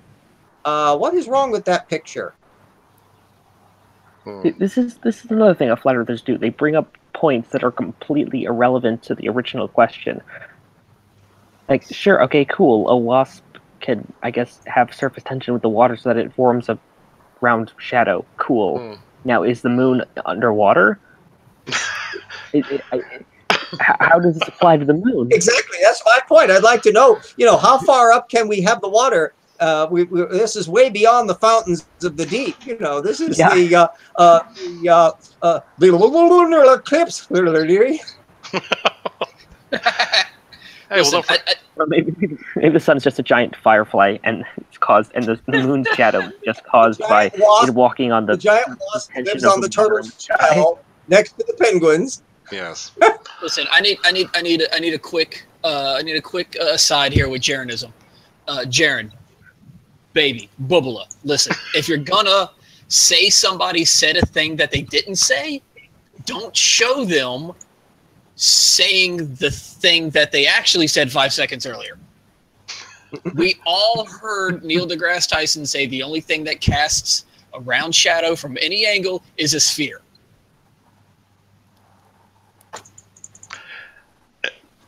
Agreed. And he seems to clip that off every time he's repeated it. Oddly enough. No, he didn't clip it out this time. It was in the thing. I heard the dude say I mean when he repeats it. When he repeats Neil saying the only thing that makes a circular shadow is a sphere, and doesn't say he excludes it from any angle. The slightly different point about eclipses of both types is that they, for some reason, always coincidentally, that a lunar eclipse always lines up with a full moon, and a solar eclipse always lines up with a new moon. Yeah, and you actually run into flat earthers, and most of them actually, I believe, think this, that the moon isn't, that the actual moon is not involved in eclipses. Yeah, but then if it's not the moon, what the fuck is it? Where's the moon? Where's the moon during these eclipses if it's not the moon? Well, the moon is typically on holiday, and what comes into its place is some kind of anti-moon thing, which is basically a giant black disk, which only appears when convenient. Yes, and the moon disappears along. The moon goes like the moon just completely vanishes. No one on the globe will ever see the moon during these eclipses. So where the fuck does the moon go? Yeah, it's just a light. Yeah, during this upcoming eclipse, actually. Yeah, for this upcoming eclipse, I actually want to try to rally some flat earthers to try to find where the moon has gone during the eclipse. Because obviously they don't think that's the moon. No, wait, no. It was Gru. Gru took the moon. Yes, Gru exactly. takes the moon. No, listen. Turns out Gru has a heart. He put it back. Yeah, he puts it back. That's what happens during eclipses. He takes it. You get to change of heart. Puts it back. Takes the moon. I will stand by and let a lot of things happen. I will not let you slander Gru. All right. Yeah, but during the next eclipse, I'm gonna try to do a couple things, like a slightly longer exposure image to try to show. Because actually, I've seen this before. There's an image where, with the slightly longer exposure during a solar eclipse, where you could actually see the moon's surface during totality. So I want to try to do that myself, and also I want to, like I said, I want to try to rally some flat earthers to find anywhere in the sky where they think the moon has gone. Good luck with that. Thank you. Remember, Jaron refusing Let the us free know if ticket. you make any progress on that one. And along the way, you can try to locate Jaron's brain. I will do my best. Challenge to any flat earther to simply watch the moon in the weeks prior to the eclipse, and then notice in which direction it's moving, and then after the eclipse happens, you'll be able to see the moon during the day also for the weeks after, and it'll be moving away from the sun. So just something to consider, just one of those little things. Like You're not wanting them to actually watch it approach and leave. Well, there may be some sunburn involved. Absolutely. When they exit their parents' And make basements. sure, if you are a flat turd, to look directly into the sun. That's nice. Make sure you stare at the sun real close to make sure it doesn't move. That's cruel. That's not nice at all. You really should make sure that they're running the whole temperature of the moonlight versus temperature of the sunlight test at the same time.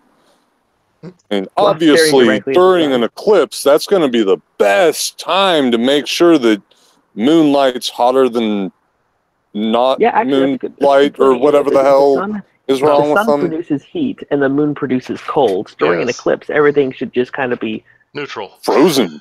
Should be pretty neutral. No, everything will be Maui because it's just balanced perfectly. All right. As on an aside, since we're talking about the topic, how many of you folks are planning on trying to make a trip to somewhere where totality shall exist during the summer? Yes, I shall be doing so. Oregon ain't all that far away, but I can't. I wish I could, but I've got an Illuminati meeting during that time because I live in the Southern Hemisphere, so I'm part of the conspiracy. Yeah, Kelter. I have an Illuminati meeting then. So. Understand. You live on the other side of the fucking planet. I was asked to run the moon projector for a little while, so I'll probably just be at the secret base running, making sure you guys have a good time. Understand, playing with your... In reality, the moon projector will be somewhere in the Wind River range at that point in time. It doesn't pay well, but it's a job someone's got to do.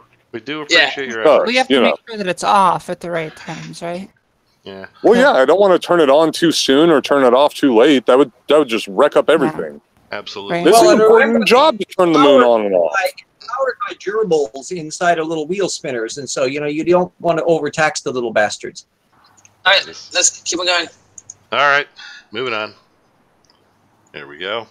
Well, here's a great video by Carly Sunshine. Let's see if anything else might happen to make circular shadows. Check this out. I'm just going to drag this plate through the water in the pool. That's it. But look what forms. Perfect black circles on the bottom of the pool. And it's so weird. They don't die. They just keep going right next to each other. I sped this footage up because the circles took 3 minutes to cross the pool and didn't seem to be dying out. These got sharper as they went and made it all the way across. How is this a mystery? Those shadows. Okay, how was that a mystery to anybody? Why do we not see double circles? Wait, I think Hill actually called drink. Hill, did you call drink? You're up. I said drink. Yeah, the effect that actually I saw this in a different Flat Earther video talking about a completely different point. It's funny. Anyway, so the way that is caused is by a what's the word? Refraction. Well, that too, but mainly it's a vortex that's caused by two different vortices, which are caused by dragging the plate through the water, and because there's a difference in speed between the step right next to the plate and the ambient water, and then that causes vortex, which then glide across the water. But again, hold on, Hill, hold on. Are you saying that there's a rational scientific explanation? I might be saying that she literally says that in the next sentence. All right, shall we? Okay, and so unless the atmosphere is literally water, I don't see how this is relevant. Agreed. He's just trying to. What causes the single vortice? Also, it's like you only get one. Yeah. Usually these things happen in symmetry. I wonder if he's going to go back into it or just move on to more Neil bashing. Oh, absolutely. He's going to move on with absolutely no clarification whatsoever. Could very well be. Let's find out, shall we? Those didn't look to be caused by spheres to me. Neil, you are officially a joke. Do you ever want to? Who's So, it would you caused ever by, want to Jaren? go to like the moon? Do you have any interest in Yeah, if doing I'm going that? to go into space, send me somewhere. Not just boldly going where hundreds have gone before in low Earth orbit. And yeah, I'd go to the moon, to Mars, Like if Elon and beyond. Musk and his whole team do what they say they're going to do. Yeah, I would have him test the rocket first, then I'll go. Very, Yeah. very smart thinking. They say they're So going to do that. this isn't a dream. Mm-hmm.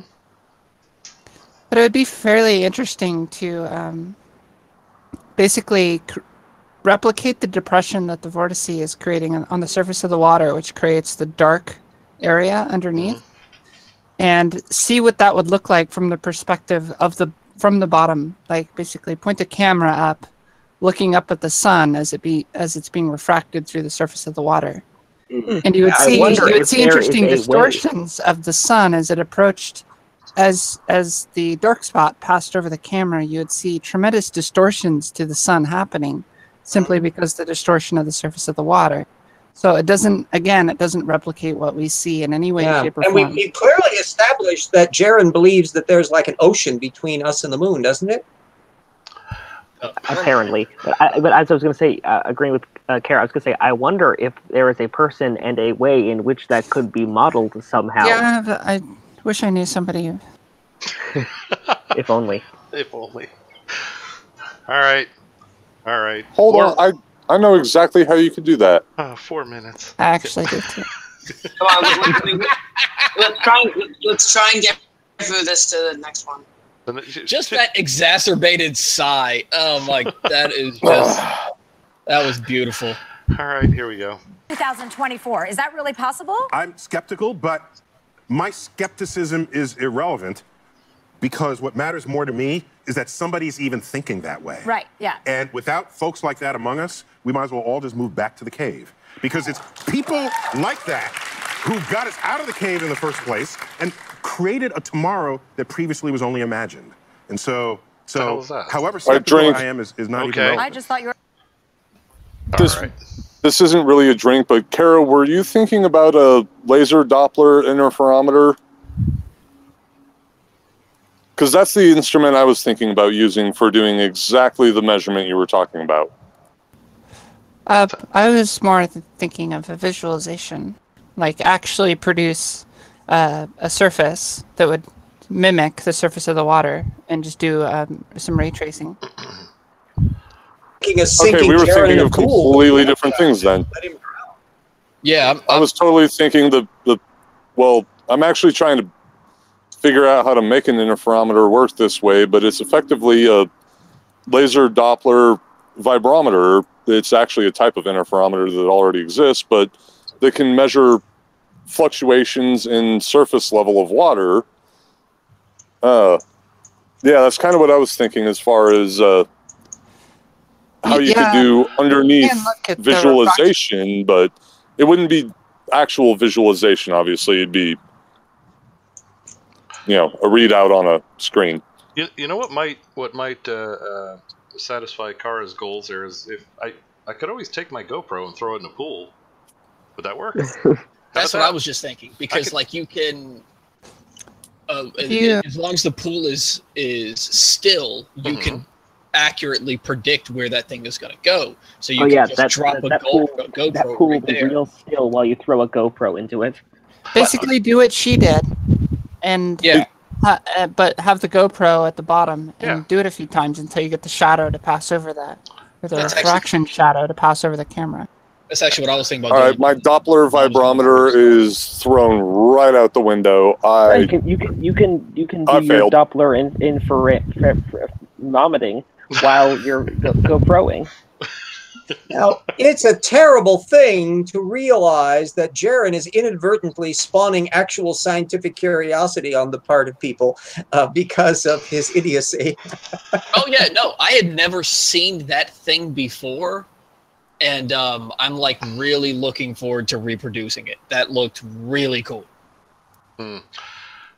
Because I'm wondering, I'm betting you can get, like, multiple discs going. Like, you don't necessarily have to use a plate. Like, you could probably use a fork. Yeah, there's probably variation depending upon the shape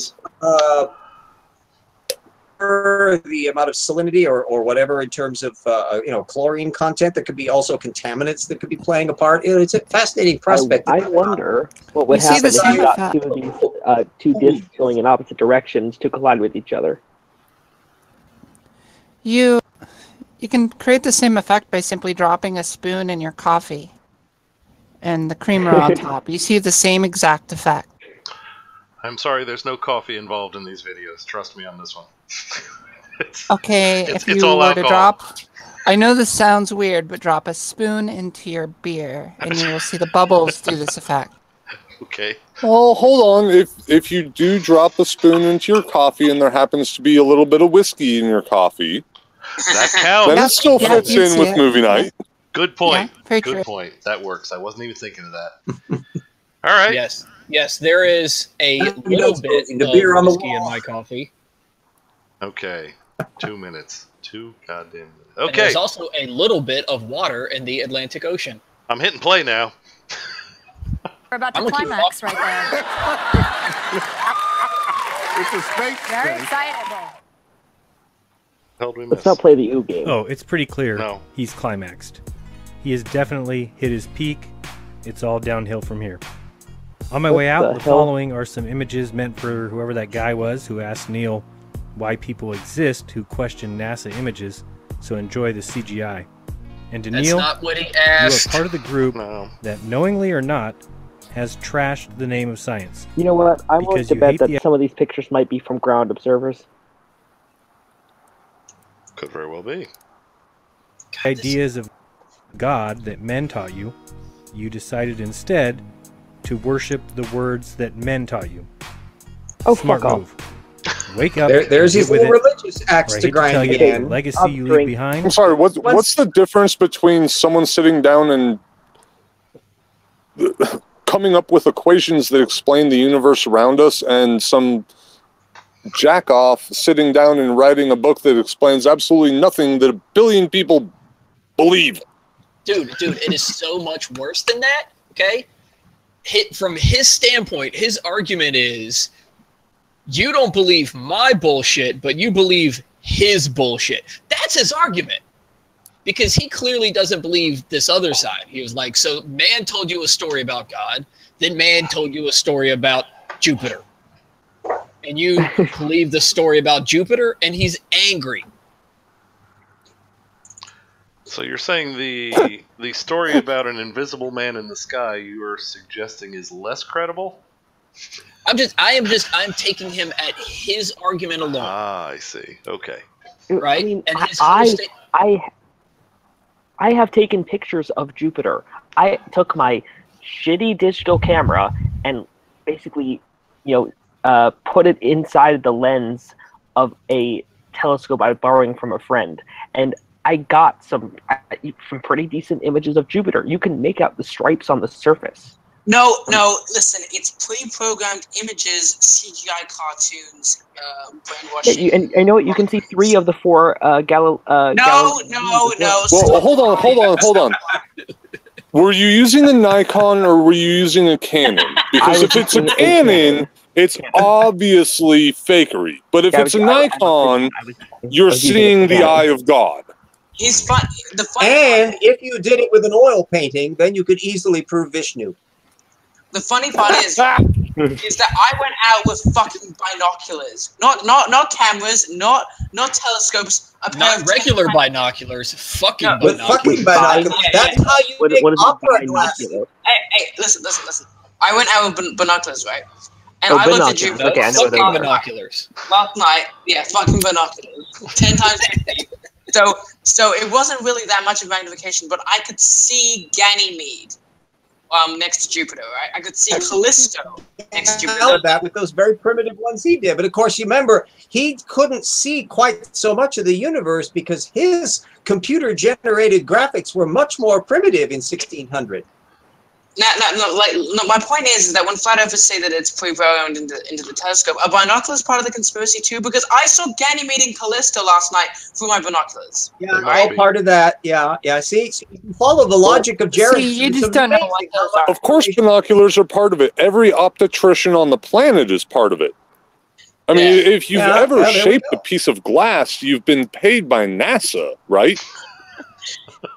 Must be. I mean, In fact, I bet when I go out and see Jupiter, which is actually these days, right around this time of year, that must be because there's actually a giant CGI system that's generating all these things. Because how do you really know any of those planets are out there, huh? RJ, if you keep talking like that, you're going to put me out of a job running the moon hologram. Oh, I'm sorry. I don't want to interfere with your. I got a mouth to feed, man. I got a hologram projector to run. Don't wreck this for me. We shall not screw with your livelihood. Andy, are you familiar with the phrase "snitches get stitches"? We got a good thing going here, bro. Maybe don't ruin it. Indeed. Okay, there's 1 minute left. Let's see what we got. I'll wait for my shill check and I'll shut my mouth. Or what wisdom is going to emanate from Jaren's ass? Which I gotta ask, when do the shill checks start to arrive? Because I would really like to have one of those. There've been. I got mine last week. Okay. Oh, and damn, I must have misprinted my address on my W-4. Hill, not to say too much, but are we going to hear any details surrounding the shill check? I'll do a little bit at the end. Okay, that's fine, because, we've all been wondering. Okay, here we go. The last minute of this wonderment will be a real deGrasse one. Help us fix what you broke, or get the hell out of the way, because the truth is coming through.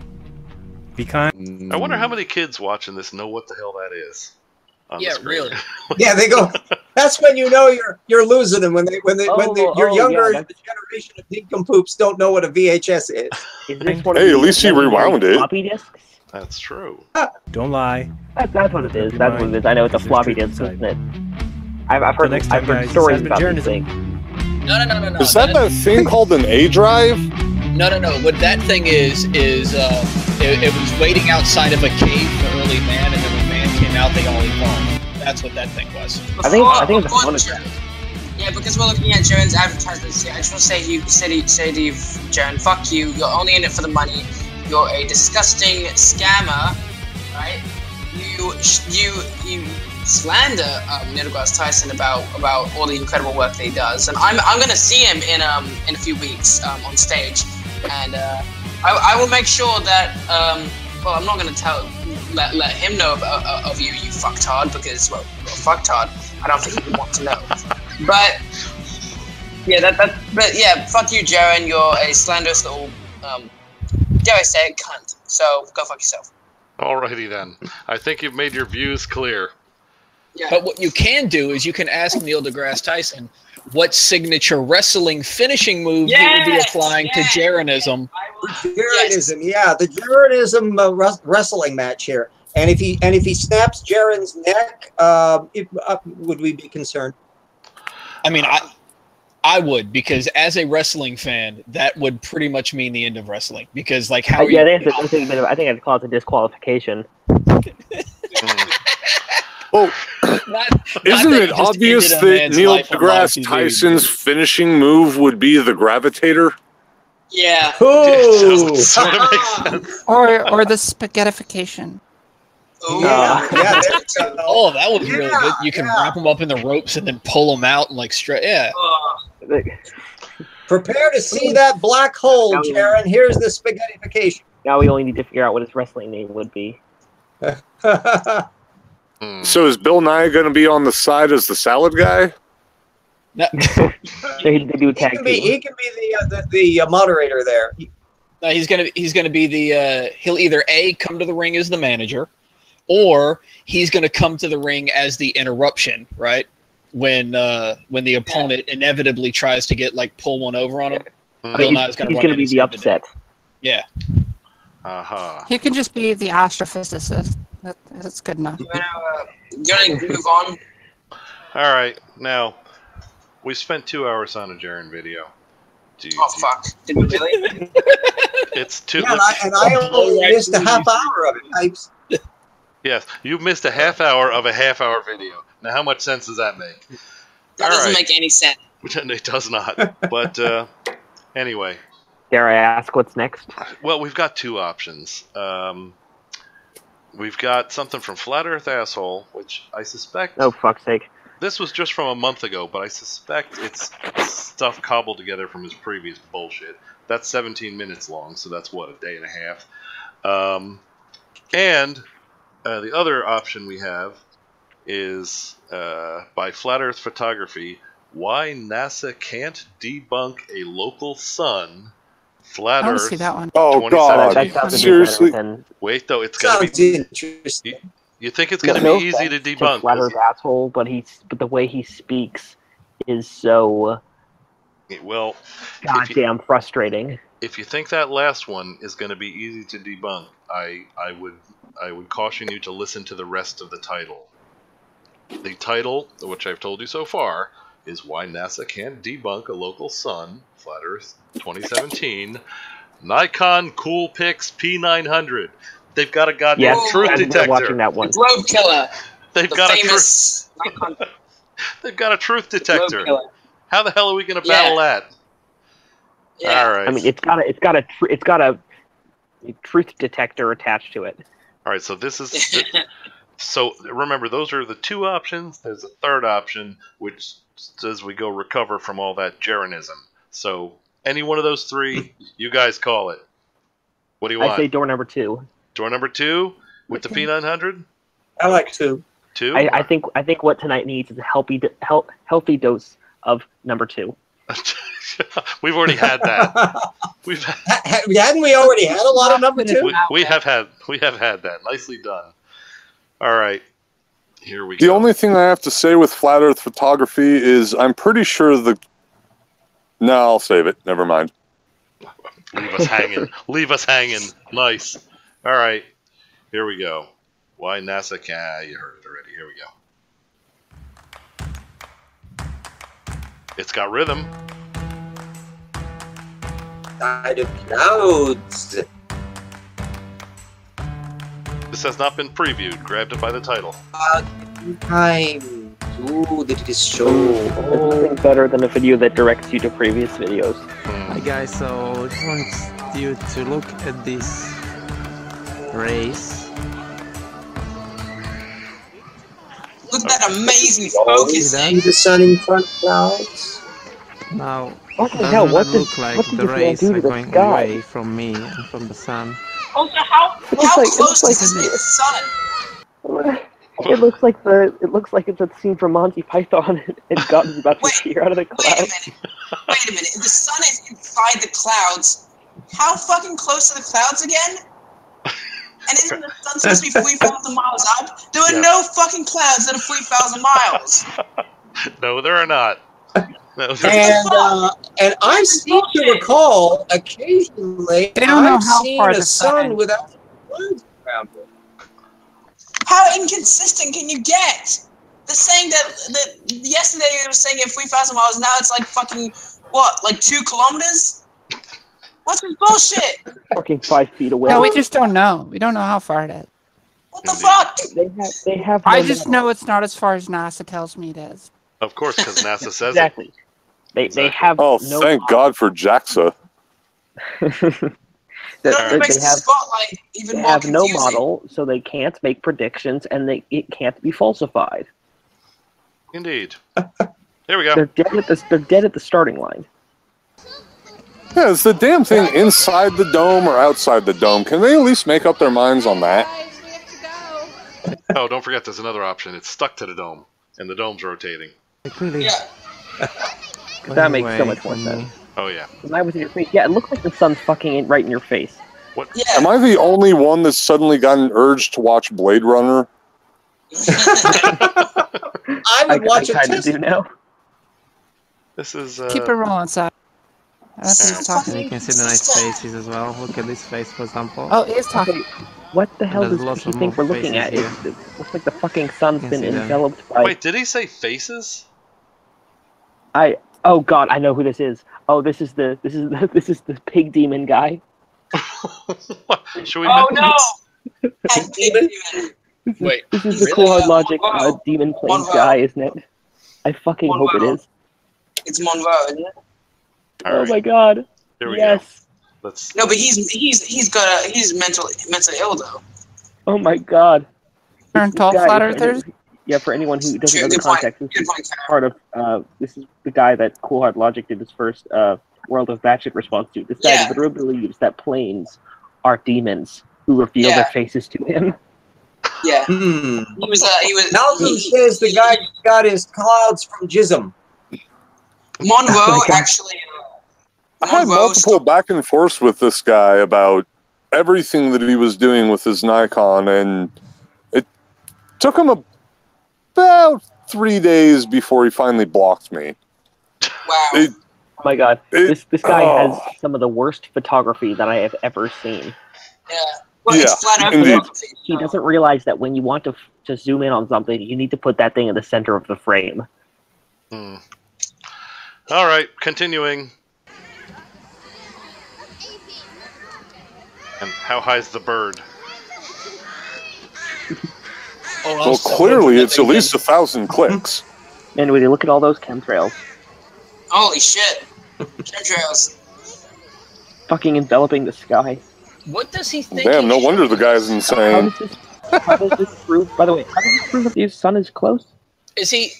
No, well, because it's behind a cloud. He's saying, as long as the sun's behind a cloud, it's obviously close. Yeah. Is he trying to show us crepuscular rays because there are better ways to do that? No. I think he's trying to say that the sun is in front of the clouds. Yes, of course, he doesn't have a filter, and he's not even zooming in on the sun. He's zooming on the clouds around the sun. So I mean, What happens if we success the cloud? I mean, There will be no. can't get over this because I can't get over how fucking inconsistent these people are. Well, how close is the sun? How close do they think the sun is? This is the benefit of not having a model. You can change whatever. You can cherry pick and change whatever facet of it you want. It only gets better because you can fucking fly over the clouds so you can be over the sun. Yeah, fucking. Yeah, fuck.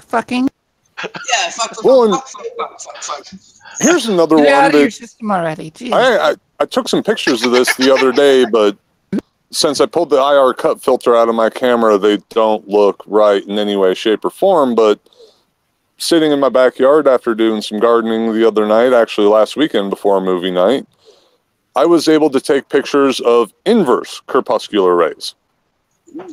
Oh, nice. So is the sun in Colorado Springs? And since I'm in Denver, that's obviously why there's inverse crepuscular rays? Must be. Maybe about you have right. a potential scientific breakthrough here. Continue. Yes, we've made it a minute in. Here we go. Is he going to say anything, or is this just... Can you see that, guys? Yes, we see. What is it? Come on, tell us. Sun is dipped in those clouds, clearly. Chemtrails! I see that face in the clouds. That's the moon. Is that the sun? What the fuck is that? Yeah, it's being filtered. Yeah, I actually saw that. Pause right there. Actually, that's interesting because I've actually I was near a mountain. We were going we were driving up the mountain.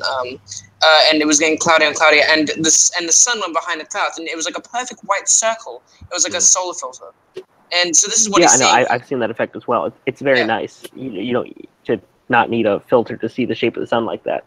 Yeah. Now, he's probably going to say something, oh, it's small or something, but, just continue. I mean, that looks very distinctly behind the clouds to me. Pretty much. It does.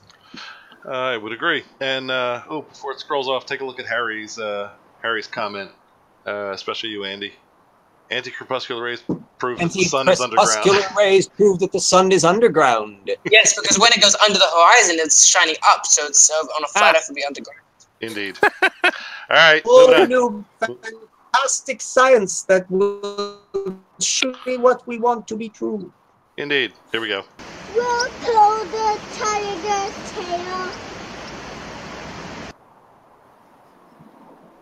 Okay. Let's do that.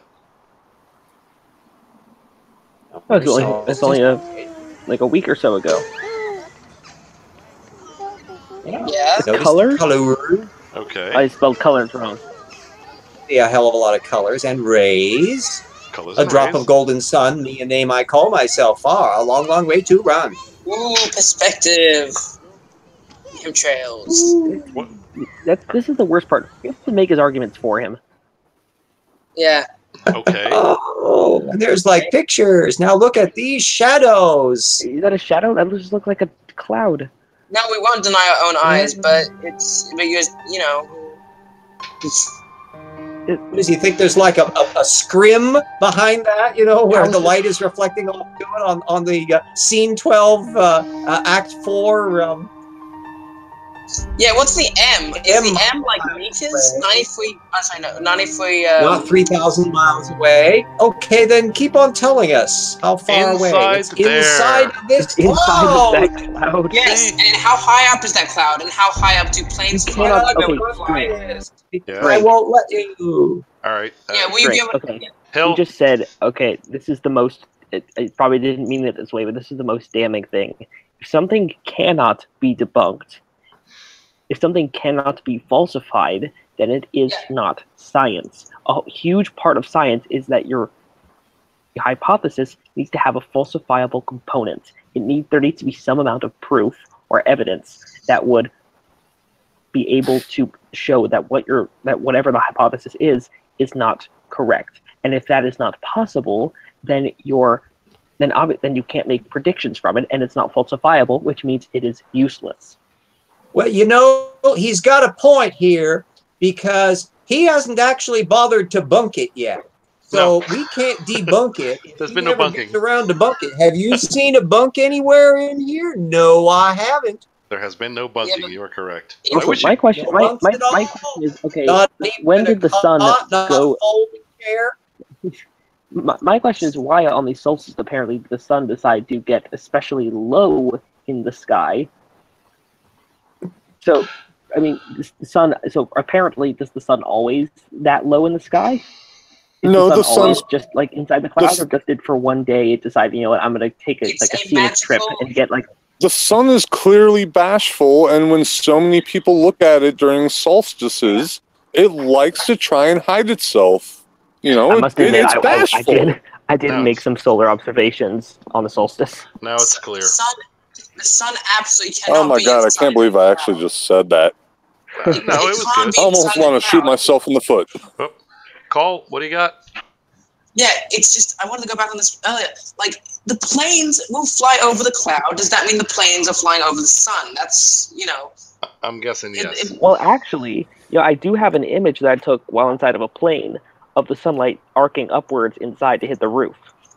So I guess the sun was just having another bashful moment in being inside of the clouds. Maybe so. The sun doesn't have to be bashful.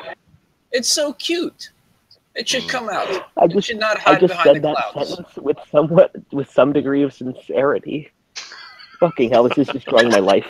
This is this movie night thing may we'll find out if he explains what it is. This little tiny cute little. Oh my god. We are going to have to do some research because it is actually possible this whole movie night thing is just unhealthy for us. All right, here we go. And I don't mean just because of the alcohol. I mean because of the stupid. Here we go. Yeah. This is okay. Well, yeah, you got a P900. Of course it is. Yeah. Now, using digital zoom on a cheap camera and then staring at the sun counts as research. Apparently so. No, just simply not understanding perspective is apparently science. Oh. They always use perspective in their completely incorrect ways. I was hoping he was talking about I was hoping that when he said this is real science, he was referring to doing a bunch of acid and then staring at the sky for hours on end. That may have been his prep work. Yeah. Jason just asked about isn't the sun 3,000 miles up? That's what I just said. It's in the clouds, but the clouds are never 3,000 miles up. So inconsistent. Well, they just don't know. Like they think this is showing them that, but they're too stupid to realize they think that doesn't give show them them anything. 2,000 years of their own, and they'll figure it out. Yeah, it is getting a little tiresome. The argument. That's not what we're saying. Well, what are you saying? What's your model? We don't have a model. Well, then what are you proposing? I mean, how do we argue something like this? And also, I wish he'd say a little more. There aren't enough assertions in this one. Basically, here we go. And yes, anyone can see this. The interpretations, however... Not with your terrible... capitalize the first letter of the sentence. You can do this! Drink. Okay, Andy, you're up. Oh, this. Am I the only one that saw a Cocker Spaniel in that cloud? This one that's up now? It's a demon. Absolutely. It's a demon Yeah, Cocker that's Spaniel. a total Cocker Spaniel. What? No, it's a spooky skull. No, you guys... That's a pug! There you go! Winner! We have a winner! I don't see it. No, you have to tilt your head to the side a little bit like this. Which side? It's a pug looking to the left. Cucumbers. It kind of looks like a dolphin that had some extreme surgery. Wait a minute. Wait a minute. No, Like look. the fin is on like the wrong side of the body. Didn't you say this was like some kind of guy that talked about demons all the time? Isn't that what you guys said? Why isn't he mentioning? Why doesn't he mention anything about the right above the alleged Cocker Spaniel head? There's clearly the bridge of a nose and two evil eyes looking downward. You know what? I agree with Paul. I see Godzilla now. All right, this is He's getting ready to do the radiation breath thing. We're gonna have to move on because I can't stare at a screen that says oh this. And stop vaporizing Yokohama. I want to go ahead and point out that you will always find the O face even if they're not on camera talking. That is just how talented you are at stopping. I've got skills. Ooh, this. Oh this. All right, here we go. We are making progress though because he's not saying anything. It's a bug. That's a bug.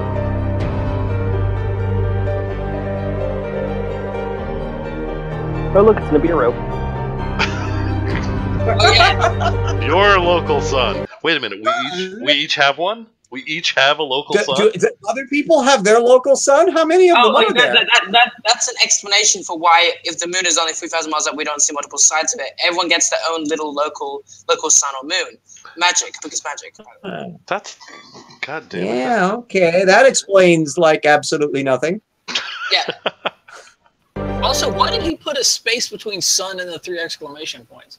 Yeah. Because as Fino has pointed out multiple times in here, I've got the worst spelling and grammar, and yet I still noticed that.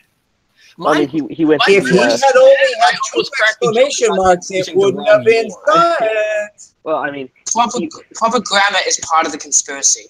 He went to the SciStrike school of adding exclamation point. Throw in an ampersand there once in a while for novelty. All right, here we go. Oh, Paul. What? This is pointless so far. It's not debunkable. It's not science. Something as simple as a plane can debunk it. Yeah, just fly out there, fly above the cloud, and debunk it. That's how you debunk it.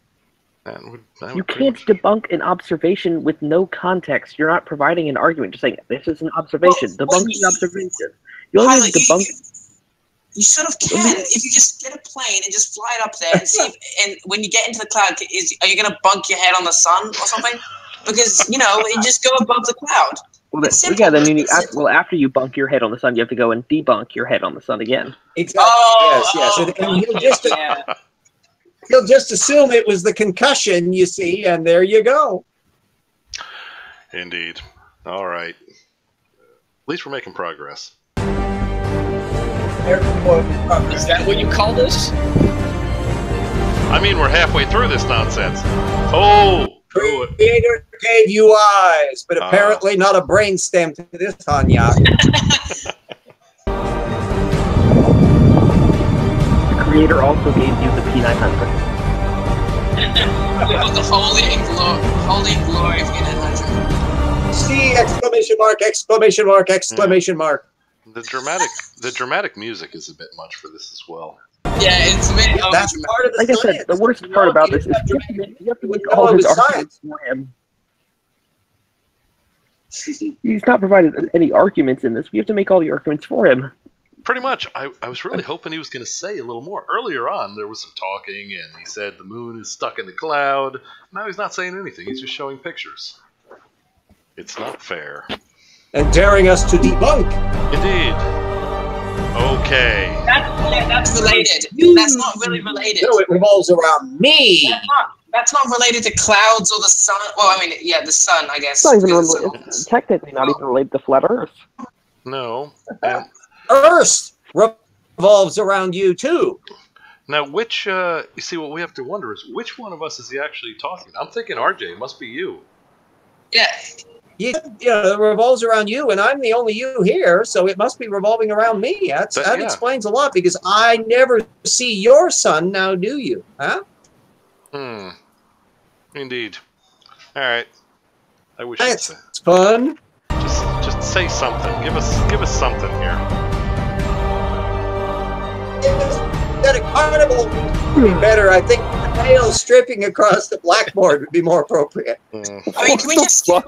This is just sort of like meaningless. He's just going on about flat Earth bullshit. Is he ever going to get... he's got no context at all. He could be putting up pictures of fluffy bunnies, or a double entry bookkeeping, or ants moving rocks around. I mean, all of it would be exactly the same information content as this.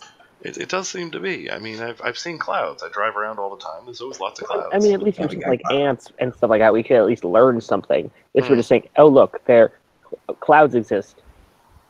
Yay. And we gravitated towards this one because of the whole P900 lure. We were lured. We were lured to this. Yeah. Be the scientist. Step up for truth. Globe killer. There we go. Just complete waste of time unless he starts talking. You want him to start talking? Yes, I want him to say something that we. Your priorities are for novelty. Hear what the damn voice sounds like, you know. What do we have to respond, or what? What do we have to respond to so far? Yes, those are clouds. Well, I think we've pretty soundly established that the sun exists. Yeah, I would tend to agree. And half of the pictures you were taking, and not debunk it because there's no bunks. All right, agreed. You've got us there. Yes. No, do not do that. Do not see the sun with your naked eye. That's a bad idea. Right? Or no, that's the sun behind clouds that acts as a solar filter. But usually, do not do that. Usually, it's not an illusion. Yes, it is. Do not look directly at the sun with your naked eyes. No, your eyes. No, it's fine. It's fine when there's enough clouds behind it. I've seen it myself. It's beautiful. But when it's actually out of clouds, please do not. Don't look at the sun naked eye. Don't be a dumb idiot waving around a laser pointer in the sky. Yeah, that's basically what it is. Okay.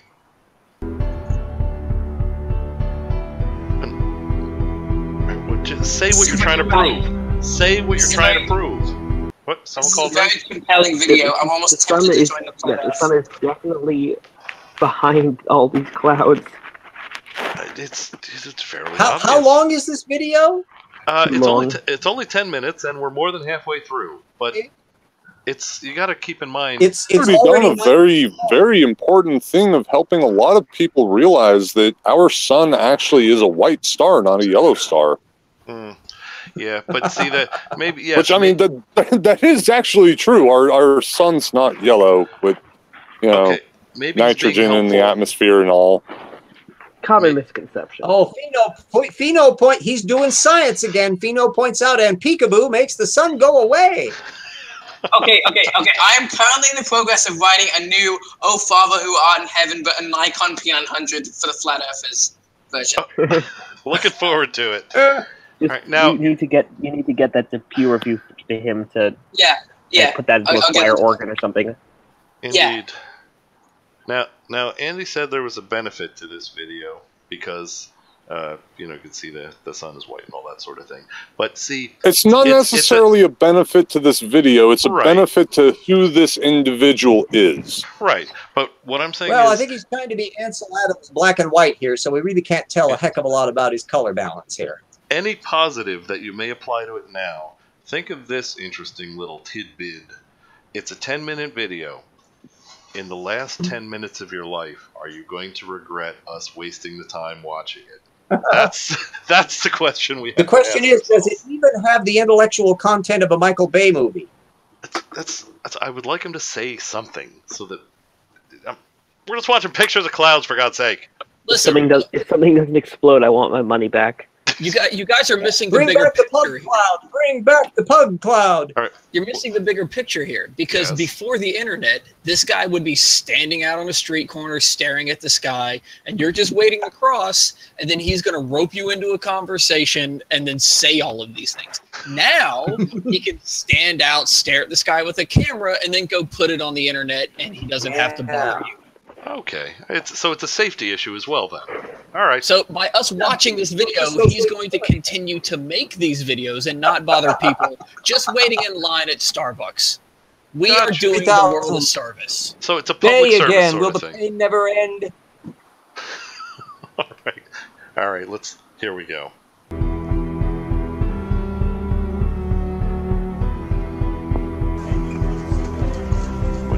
See those colors? Yes. What about them? Tell you what is actually going on. Okay, tell us. Come on. Yes.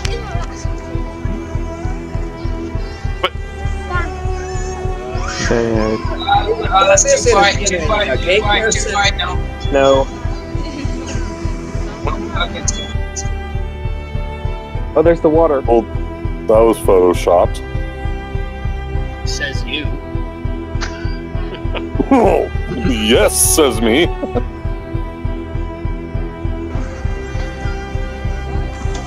What are you demonstrating? Can you see the shadow? Shadow, yes. Can you see the shadow, guys? Yeah, we can see the shadow. That's the shadow of the See cloud, that? right? Yeah.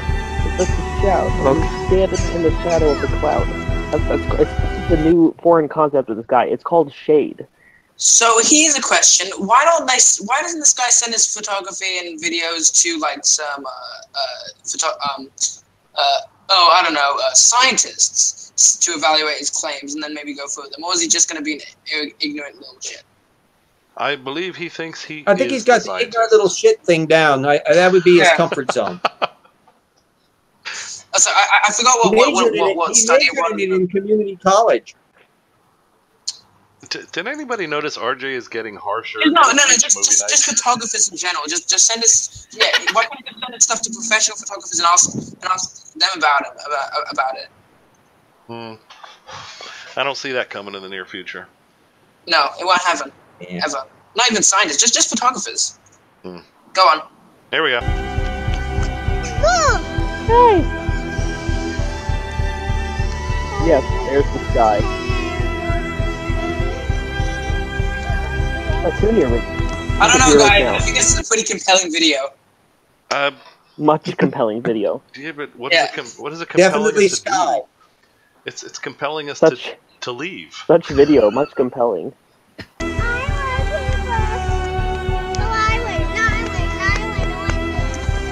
Here we're listening to his scientific consultants. Yeah, definitely harsher over time. Oh my lord! What if those were his kids, and they're exposed? And they're exposed to this crap all day. He pissed in the gene pool already. No, those were his. Hey kids, let's go look at the sun. Oh no! What do you got, Call? Nothing. Okay, here we go. In the clouds, shadow. Literally nothing. Nobody has anything. What day is it, Si? What day is it really? Absolute proof. Absolute proof of the sun. Of the sun. What? Absolute proof of the sun. Look at this. Oh my god, I What love is this casting guy. This shadow now. What is casting the shadow? The top of the cloud. The top of the cloud, which is illuminated, and the bastard.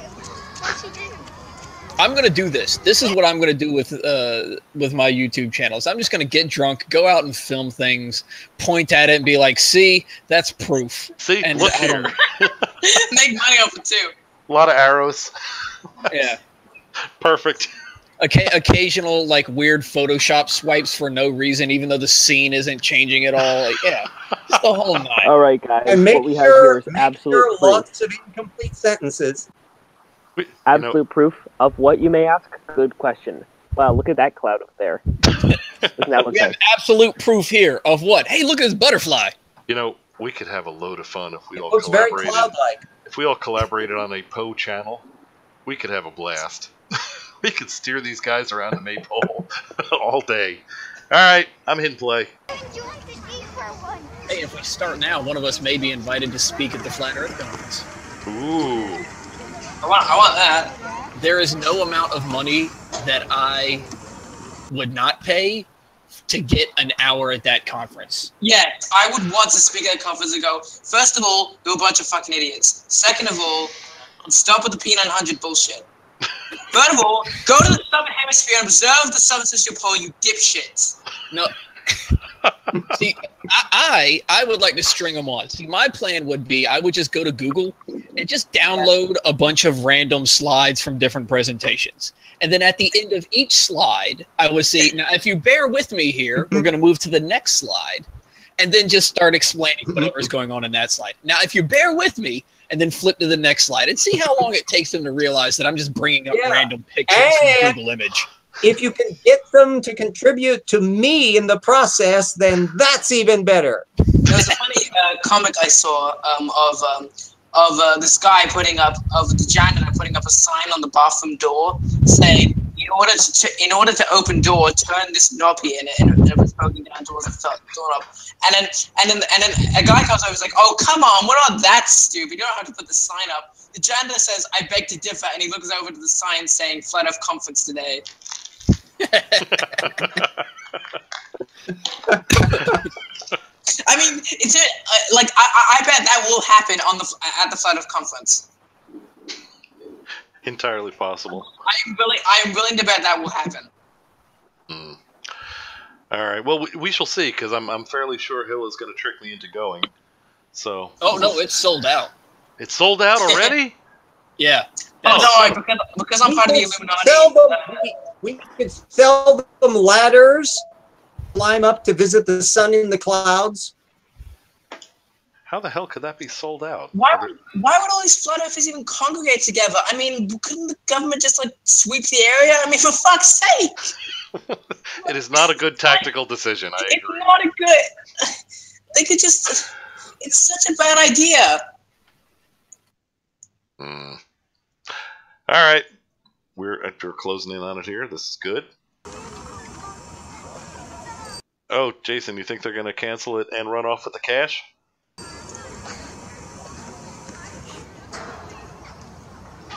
I mean, don't get me wrong. I like watching clouds, but he's not making any points. Here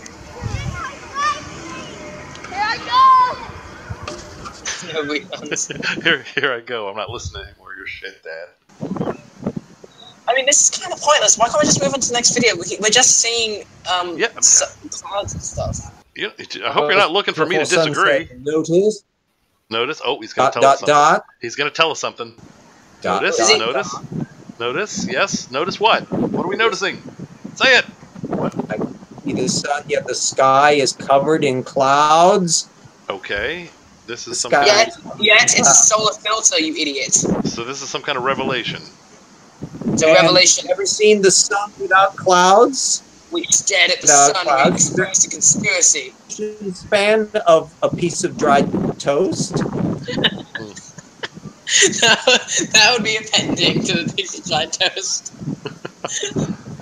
Because I do recall really big times when there was like sun and no clouds, and that's why I didn't want to look very much at the sun, because if there are no clouds, you don't want to look at the sun.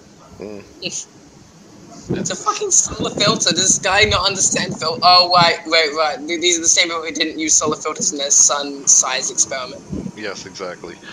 All right. They don't understand any kind of filter. A paper sun sailing over a cardboard sky.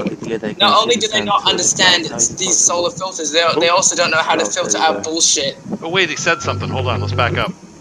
Did he say something? God, please no. Please no. What's he say? Here we go. So you guys can see the sky is completely cloudy, yet I can see the sun through the clouds. How is it possible? Well, it's a solar filter, dude. Solar filter. I've seen it before.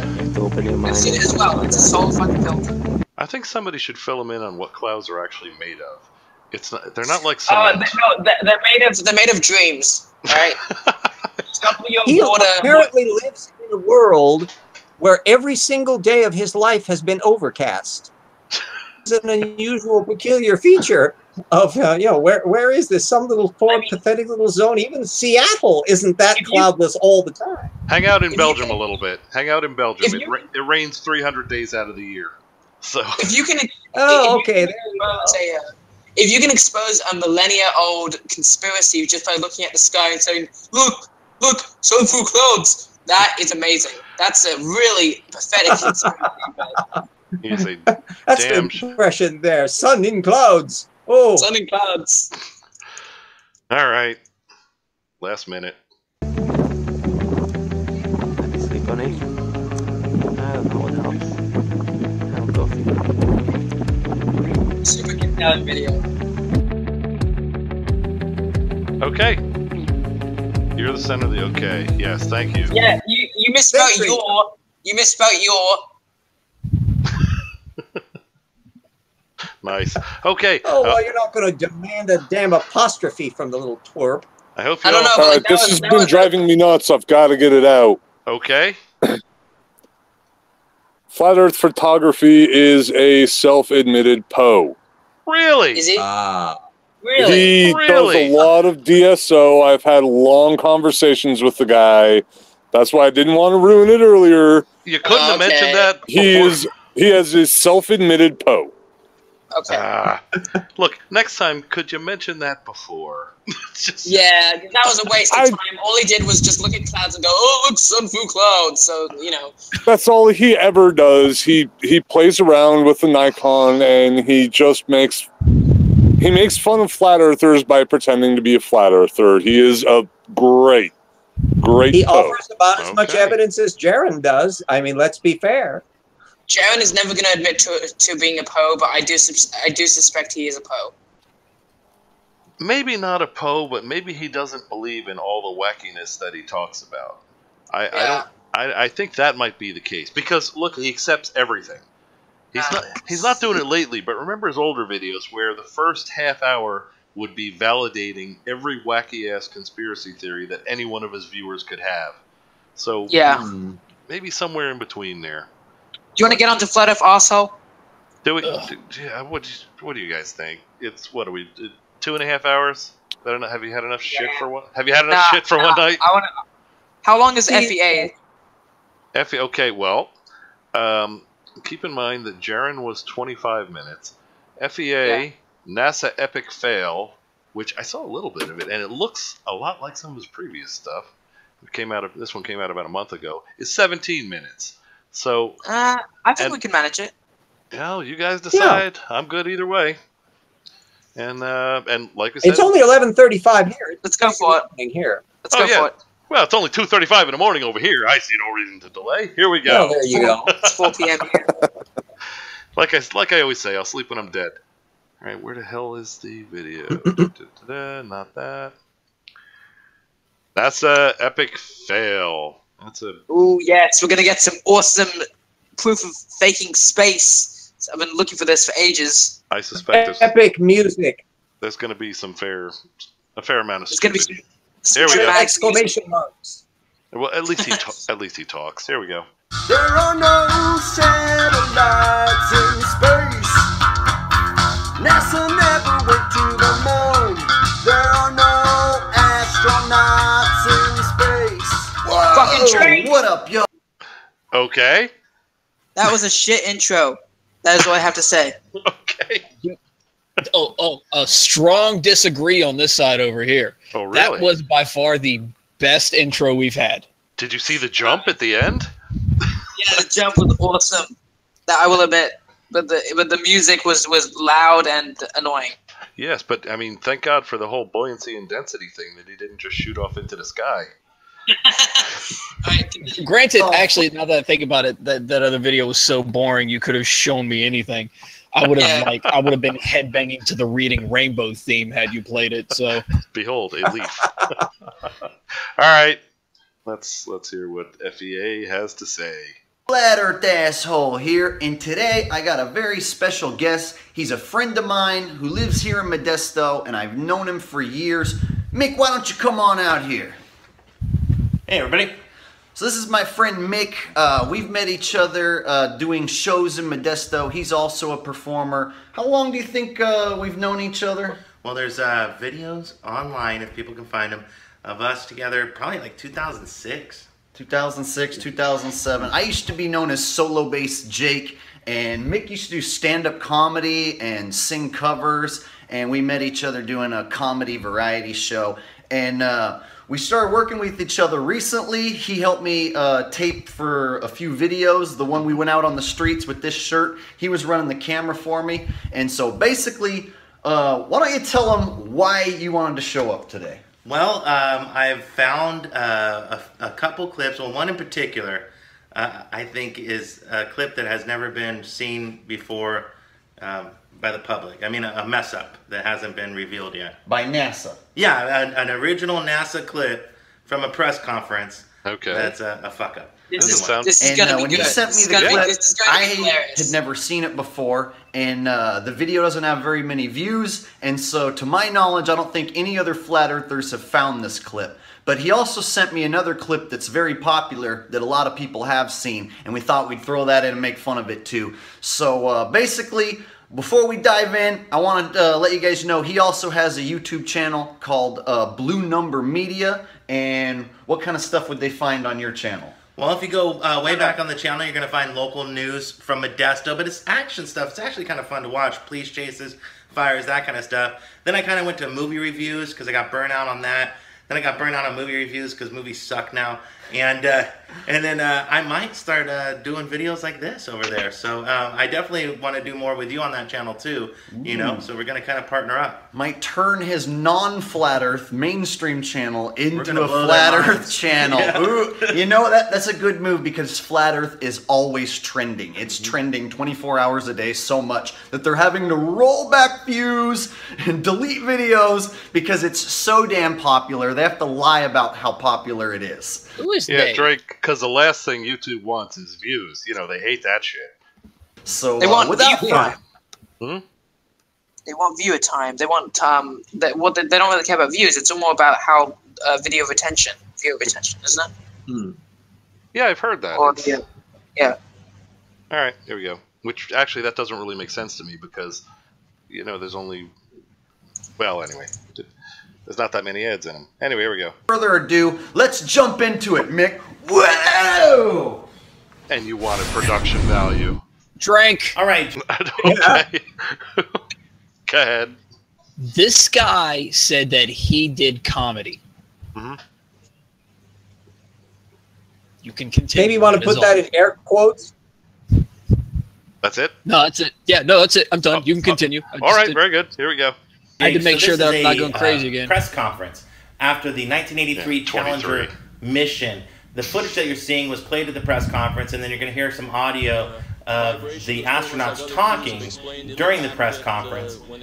And there's some real gems in this one. This one is the video with the infamous face that was just found about a month ago. The video was uploaded on YouTube about 2008, I think.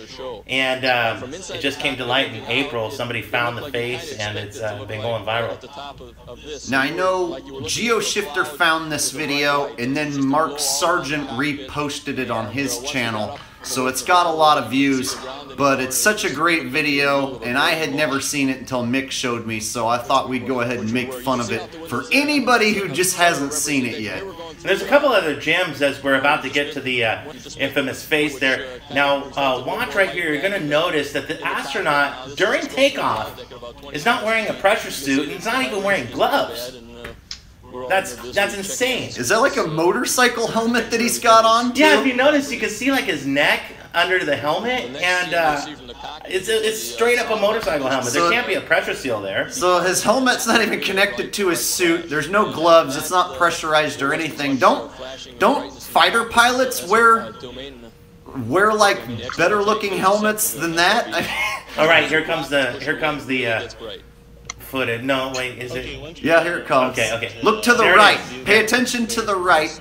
Oh wait, no, it's not yet. Not yet. It's coming up. It's on like the next. The next time we see outside. They tricked us. But basically, you got to remember this was 1983. This was back when Return of the Jedi was made, and they didn't have CGI. They had to use models back then, and this is what they're using for the space shuttle.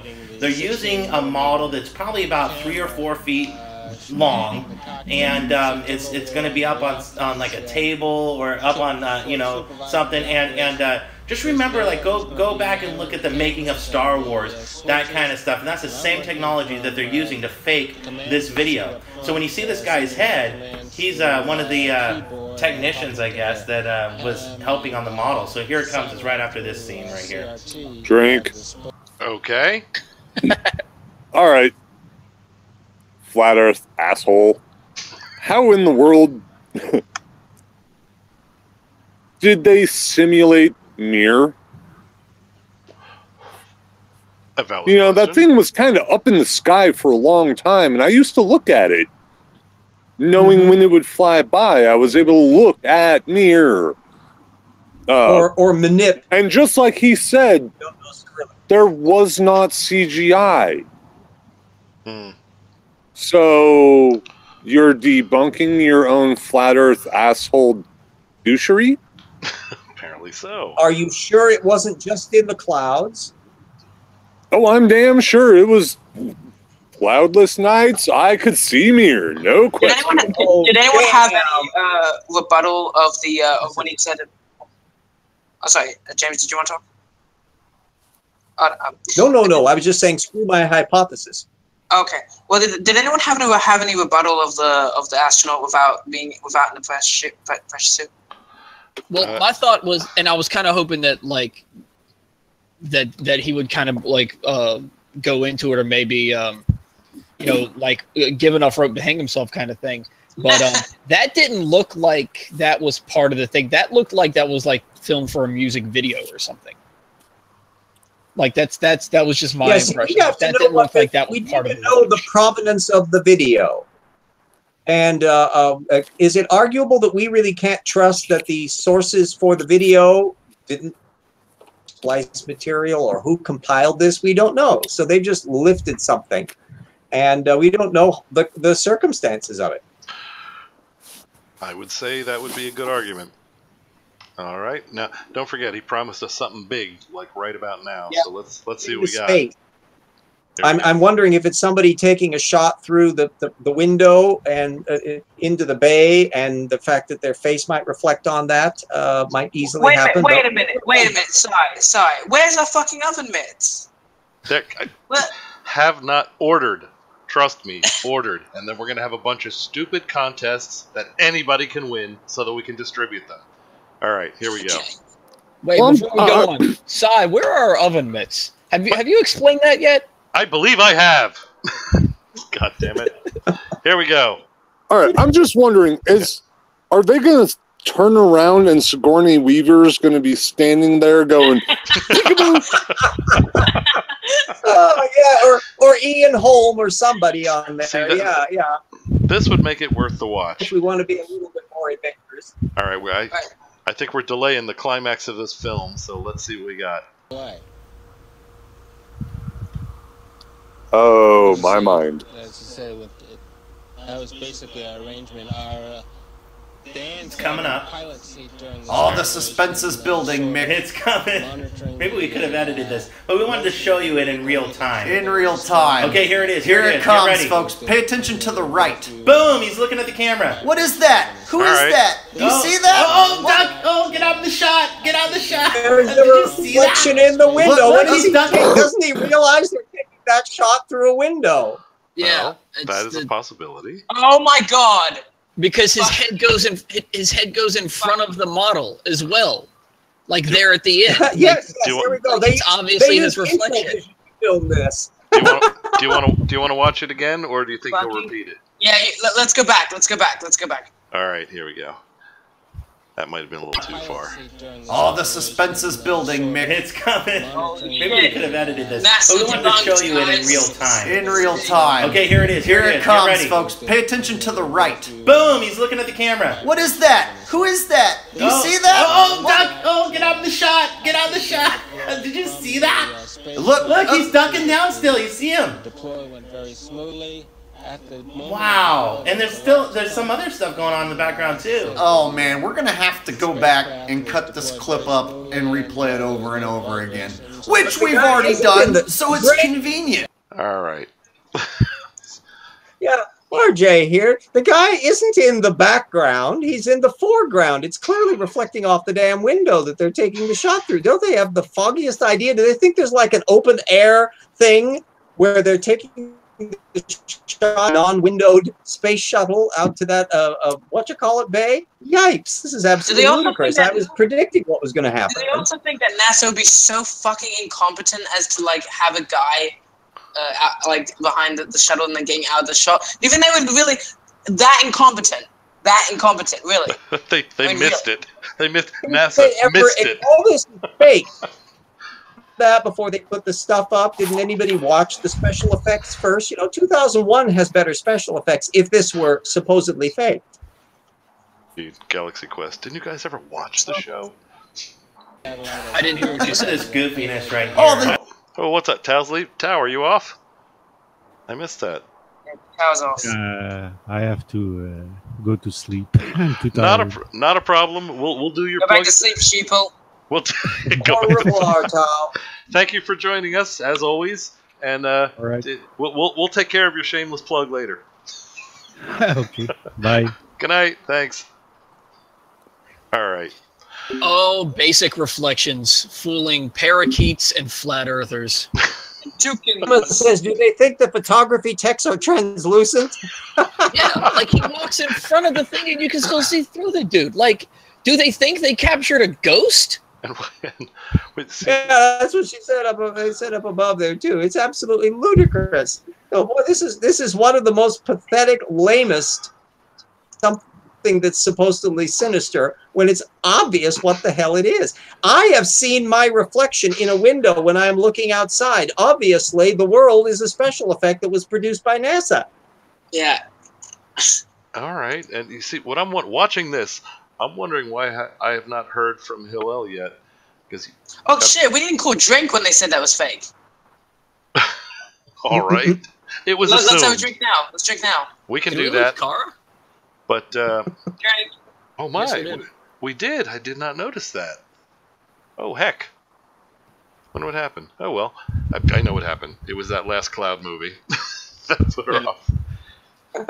She pulled the ripcord. She was the only smart one out of all of us. I'm guessing. Nope, I'm done. Blunk. They are jellyfish people or maybe upright walking gummy bear. That may be the case. And see, normally by now, with this particular video, normally when this much time had passed, Hillel would be asking, Sci, isn't this supposed to be a science channel? This is not a science argument. Here we go. Dude, that's definitely, what, is that a satellite being launched? Do you remember like Never-Ending Story and like claymation technology, those kinds of movies? That sounds about right for 83. Yeah. Oh, watch them turn on the light here. Watch them. Here comes. They forgot to turn on the Earth. Watch. Turn on the Earth. Oh, there it is. They just illuminated the Earth. Drink, fucking drink. Okay. That's the exposure of the camera, you fucking idiot. Exactly. Auto exposing. Exactly. It's like when you go outside at night and you can't see any stars. It's going to take a minute for your eyes to adjust. This happens on the ISS all the time. All the time it happens. Turned on the all Earth. The fucking time. Their shot was in the back. They were focused on the highly white thing. The white balance wasn't kicking in. They had to pull back far enough so that they would get a thing where you'd have enough black that the white balance adjusted, and now you could see the Earth up above. Maybe a little bit of research will actually help you fucking idiots. And this is terrible thing to say. That's an insult to all the fucking idiots of the world. These guys can't be serious. They can't. Like these guys have to be They're from Modesto. They're giving Modesto a bad name. I suggest we investigate. Evidence is starting to tip towards Poland, isn't it? Most definitely. And again, so apparently NASA just, if they're serious, NASA just missed. We got a backyard science clone. Ah, there's two of them now. Double trouble. Backyard, talk to yourself. Did I just self-replicate? Yes, you did. Yeah, you did. No. Awesome. You're one of those damn clones I've heard about. Human cloning. All right. This is it. This is ground zero for Grey Goo. You guys will always remember where you were. Indeed. Here we go. It all began with backyard science. There, they forgot to turn on Somehow the self-replicating into backyard science and backyard science 2. Seriously, about these old press conferences is they made a lot of mistakes, you know, and they never expected us to be watching this. Here it comes, Mick. Let's just keep this flowing. Here's the face. Look to the right. That's a dude's head. Which did, you're right, it did show up in front of the thing here, indicating it's a reflection. Let's see if we can back that up just a little bit here. No, that's not enough. Face. Look to the right. That's a dude's head. There we go. There we go. Right there. The space shuttle. Are they trying to imply that somebody walked into the frame outside playing with the little miniature model? That's what they're Not saying. only are they trying to imply that, but they're trying to imply that apparently scale doesn't even matter to NASA, and they're going to fuck up on such an epic scale that apparently an Amazon that's like 300 feet tall just stumbled into the frame. Just strolls through. I mean, how large is the bay on the space shuttle? Well, don't forget large enough to fit the Hubble? It's enormous. Oh, yeah, it is. Yeah, it's pretty big, actually. You can park a good-sized school bus in it. No. Yeah, so this figment, this reflection, this image, it's so large by comparison to what you would actually expect to see a human being look like. Like we've all seen what a human next to the space shuttle looks like. It's tiny. Well, yeah, but he said this was a 4-foot model. This ghost image on this footage is enormous by comparison. Right. Yeah. The space shuttle is 122 feet long. Like fuck. Like and what you're seeing there is the the little thing that opens up on the back of the space shuttle. That's pretty big. That takes up like quite a lot of the space shuttle. So this person would have to be pretty big in order for it to appear like that. Well, don't forget, they said they hypothesized that this is a 4-foot model, and it was sitting on the table somewhere. That's true. So, still, it's a damn big head. If it's only a 4-foot model, that dude should be way bigger. Yeah, maybe so. Yeah, exactly. You get your choice. It's either going to be huge or it's going to be really small. And we shouldn't be seeing his nose in front of this white here, which, let's let that run one more time. Us to be watching this. Here it comes, Mick. Let's just keep this flowing. In front Here's of it. the face. Look to the right. That's a dude's head. Did you see the nose in front of the white of the bay? No, I didn't. Yeah, like if you watch the entire reflection, it moves. You can see it in front of. Oh my God! Malcolm Lambert just said, "Tell Hovland we found his giant." Yeah, I just spotted that one. Yes, we have. They're space giants. The Nephilim are real, and they live in space. All right, don't say Nephilim. You'll attract Nephi. Here we go. You see the forehead. You see the nose. You see the eyes are kind of dark, and you can't really see his hair because it's dark. Let's take another look at it here. Yes, let's see. Boom. In slow-mo, baby. Look at that's a dude's face in the shot. Now you know the excuse for this. I've been hearing some people making excuses in the comment section. Oh, this ought to be cute. What's the official excuse for this one? That's a reflection. Next question, please. Wait. Also, he said the official excuse. The official excuse wouldn't be posted in the comments section to your terrible YouTube video. Wouldn't the official excuse be apparently his state has better pot than Colorado and California combined? Indeed, but yeah, if they're so critical of the videos, you'd think they would have noticed that the image did not stay behind the model where it was supposed to. No. This is and if it's a 4-foot model, that's a really tiny person. This is who manages to be level translucent. of stupidity. Yeah. Like this is weapons grade. My dog is real like okay. I saw her bark at her own fart once. Okay, like really angrily. It confused her. But she has figured out her reflection. She barked at her reflection in the glass door once and never again. This is that creature understands how reflections work. These two dinguses don't. All right, we're at least we're blowing right through this. I have to say, this is going well. Here we go. God, can we just watch the rest on mute? Sure, if you want. In fact, can we just turn this off and watch "Booty" by Jennifer Lopez and Iggy Azalea? That'd be great. No, can we just watch that on mute? That would be great. Hill says this is a science channel. All right, I'm hitting play. Hill did not say so that. You're saying Battlestar Galactica instead? Look, I'm hearing that we should rewatch the pilot to Eureka, is what I'm hearing. Yeah, I still just heard Battlestar Galactica. Wait, which one? New one or Lauren Green? Which, the old series or the new one? Oh, yeah. You have started up RJ. Now you got me torn. I'm going to have to think about that one for a minute. Why don't we resume the video? All right, give it some thought. In the window. Emma, Munchkins are cheap labor. No, Yeah, because they're filming out of the Nephilim's Braceros. a window, and that's a guy's reflection. But if you notice, there is no reflection in front of the shuttle at all. Wrong. At all. And you Wrong. can even see the shadow. If you look, you can see the shadow of the model on the guy's forehead. Perfectly lined up with the model. There it is, in front of the model. Look at that shadow on his head. This has to be one of the biggest screw-ups of all time. And do you see any part of the reflection in front of the shuttle at all? They're going to call that a reflection of the window? Yeah. It's completely cut off behind the shuttle. There's no, and there's his nose. Yeah, run there's it forward. His forehead if you can't see it, because some people are saying, "Oh, that's a meteorite," or that's a. I talked to one woman said, "Oh, that's a fish." She's damn glass for some reason. It's dark. It's dark matter. And why did they? Yeah, why did they Keep stop your it here? arrows pointing when it crosses in front of the alleged model. Oh, by the way, yes, there's no science in old Galactica. Sorry, too Mormon for that. Yeah, that's a fair characterization. Dickens.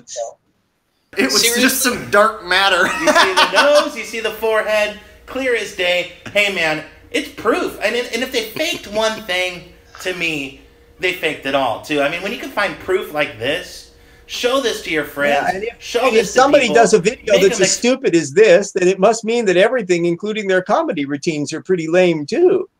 It's a good argument. Explain it to you, because once you can get them to see one mess up, once you can prove one thing that they faked, which you have not, you know that they faked it all. Yeah, unless you're one of those people like, well, maybe they didn't go to the moon, but after that they started telling the truth, man. It was only to beat the Russians that lied. And that's how I found Flat Earth, was because, and I think like a lot of people, it started off with the moon landings for me. You know, I realized early on that the moon landings were fake. It was just too obvious. But then you start seeing more and more that now, you know, it's obvious that even the shuttle missions were fake. So this video vision is expanded when you have cranial blockage of the rectum. Indeed. Andy, you called drink? I called drink, yes. Andy here. You're up. Or Backyard Science, I guess. Sorry. Apparently that's my new moniker. Damn it, I doxed you again. Anywho. Excuse me. So... Oh, for the love of God, I've had too many drinks tonight. Jesus. You have a brain fart? Heck, these two guys beat you to the... Yes, a little bit of a brain fart. So, yeah, fuck it. I'm done. Screw Okay. it. All right. So that was but you know My what? brain farted out. I'm done. You can still consider it a victory because you called drink and we all got to have a nice drink. So that sounds like a win. I have this big thing, but the supposed forehead guy, it actually looks kind of like a mask of Agamemnon. So That's where I was going. Okay. It has absolutely nothing to do with what you said, RJ, but thank you. Thank you, I think. let him go before he loses. I'm just wondering, has this numbskull ever actually gone anywhere inside of a USGS building and seen moon rocks? I'd vote no. For the love of God, I spent a good portion of my childhood growing up seeing rocks from the moon examined in USGS buildings. No, actually, they're actually much like every other rock you could ever imagine. It's, a rock. Not a lot of personality there. There are certain things that do tie into anomalies that you would not expect to find, like, certain amounts of potassium. Why in the hell are there certain amounts of potassium in moon rock? That doesn't make any goddamn sense unless, maybe something slammed the shit out of our planet, made a moon. Yeah, so there's the detailed composition course. If you're willing to jump they do here, you can easily assume that every damn lunar geologist is in on this clever little fraud, only to get that big bucks that they get in the NASA world. Beyonce. All right, let us continue. I mean, how much more could there be? Right here, a lot of people have already seen. I must point out, Fino has made a wonderful remark. If moon rocks really come from the moon, where is planet Pop and why is it fizzy? They haven't. We just kicked that door down. But you found a couple flaws that I don't think any other flat earthers have found yet. So why don't we get into those right now? Yeah, you know what's neat about that real quick? Is that because I started watching this original video, the original content, not just the person from Flat Earth talking about it. I started watching the original press conferences. They're on YouTube, and they're a pretty dull watch. But if you can handle it, there's a lot of gems to find that have never been discovered before. Well, I think it's awesome because, like, you're sitting through all the boring shit and finding the gems and then bringing them to me. So yeah, let's check it out. Let's check out this brand new one that I think has never been seen before. All right, let's check it out. So like I said, after I saw that video, I started watching a lot of the other press conferences on this particular YouTube channel. They're gems because they were made in the 80s before all the special effects, and there's just a lot of fuck-ups to find. It's great. Now on this one, we're watching this one from the beginning. It's from the Discovery mission, as you saw. And what we're going to see on this one is we're going to see a nice little string action. Some good old, Star Wars technology from the 80s. Models again. Oh, here we go. Hey, Mick, have you ever launched a model rocket? Like, it's like a toy model rocket when you were a kid? That balloon. Have you ever launched one of those toy models? Yeah, it goes like... Have you ever seen how fucking fast big shuttle launch? Is this guy seriously equating the space shuttle to a model rocket? Yes, he is. Yeah, he doesn't understand that people like Red's Rhetoric watch rocket launches. Of course, the space shuttle is retired now, but people watch the fucking rocket launches like every single time. Yes, people have actually seen them, and so they can tell the difference and can feel the effing difference because those engines are spectacularly noisy and they just roll right through you like they're as impressive as anything from the Apollo 11 launches. Absolutely, I would agree. Having experienced it, I would agree. This is actually, I think we have a few videos up of a launch I was at. Anyway, all right. So yes. My God. Sorry to segue, but has anyone actually been lucky enough to have witnessed a Saturn rocket No. launch? No. No. I was not. I'm not quite old enough for that one. Nor but I. Holy freaking God! Can you imagine that energy output. Yeah. Holy fuck. Well, wait till they're done with the new rocket, and we will get something similar. It's just about as powerful. Should be interesting. Can't wait for that. But it'll only be a model. People, you know. Oh right, yeah. Okay.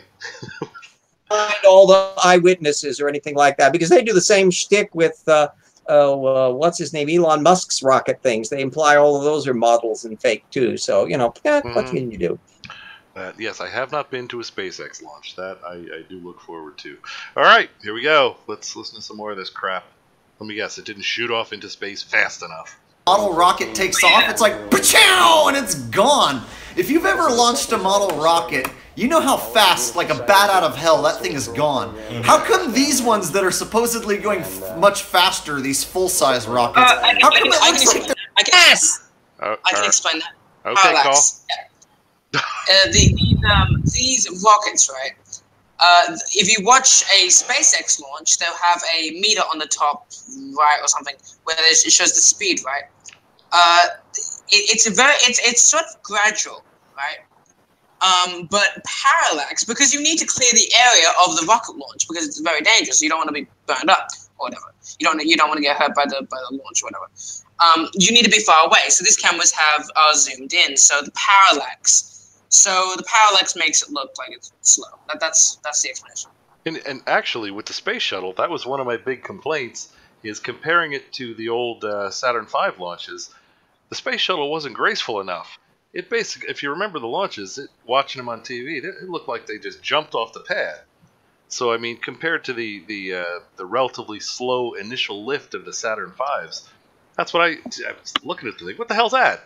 No, it's supposed to gracefully take off. Of course, all of that is because of the enormous amount of mass that it's lifting. It has to start from zero. They tend to anchor the space shuttle down to some extent to build up force before they actually release the thing to go. But it's moving things with a huge amount of mass. It's not a bottle rocket, guys. Indeed. But that's so that... The problem is they found a way to create a special effect that makes the rocket launch too slowly because it's not looking like a bottle rocket. Yeah, that's apparent. This is another apparent NASA screw up, according to them. So Pose. I'm calling it. That's it. I'm officially putting my vote down.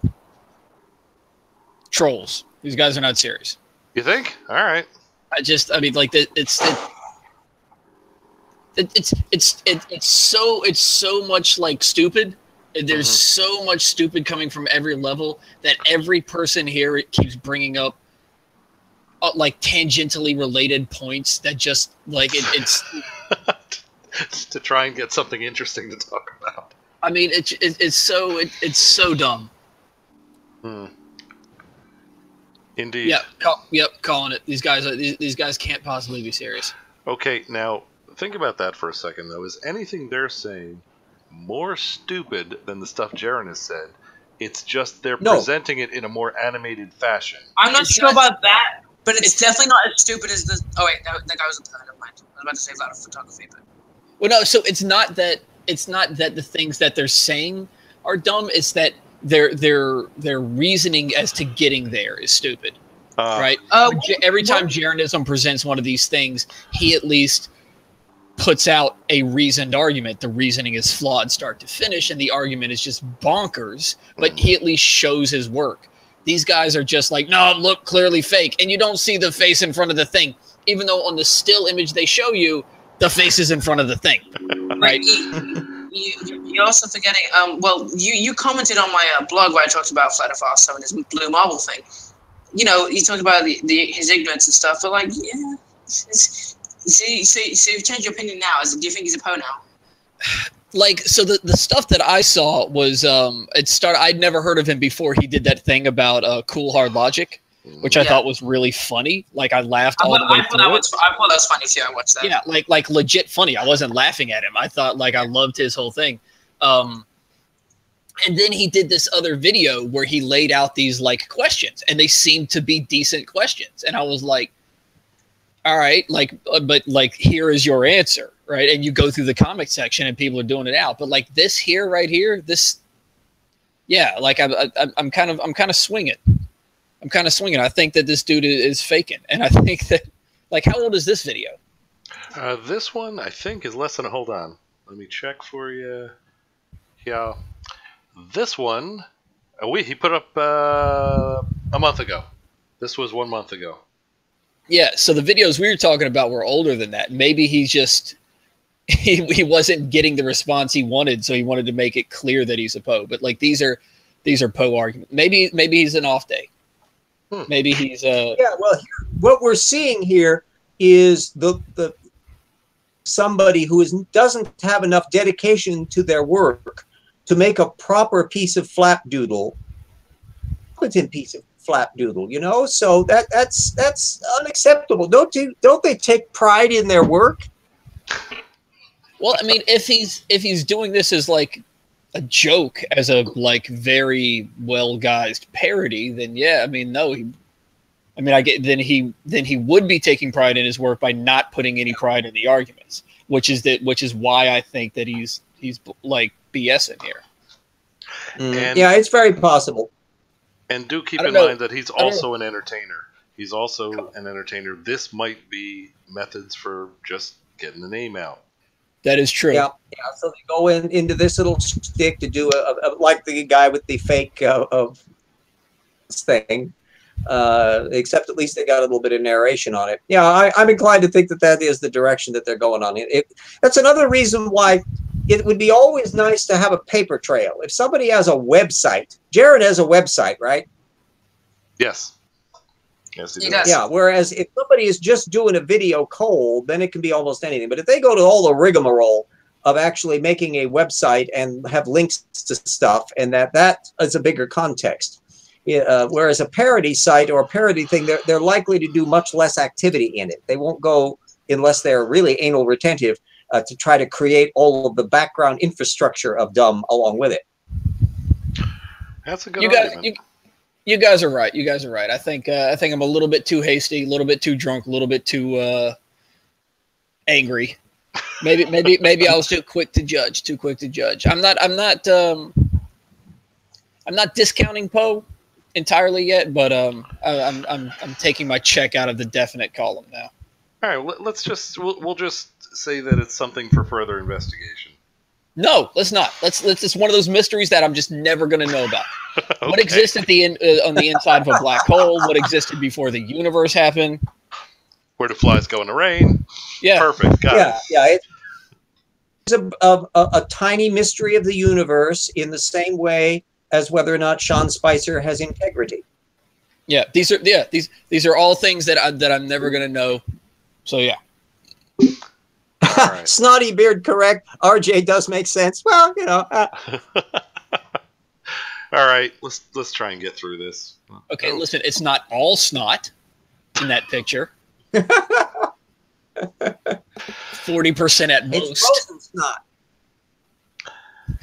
All right.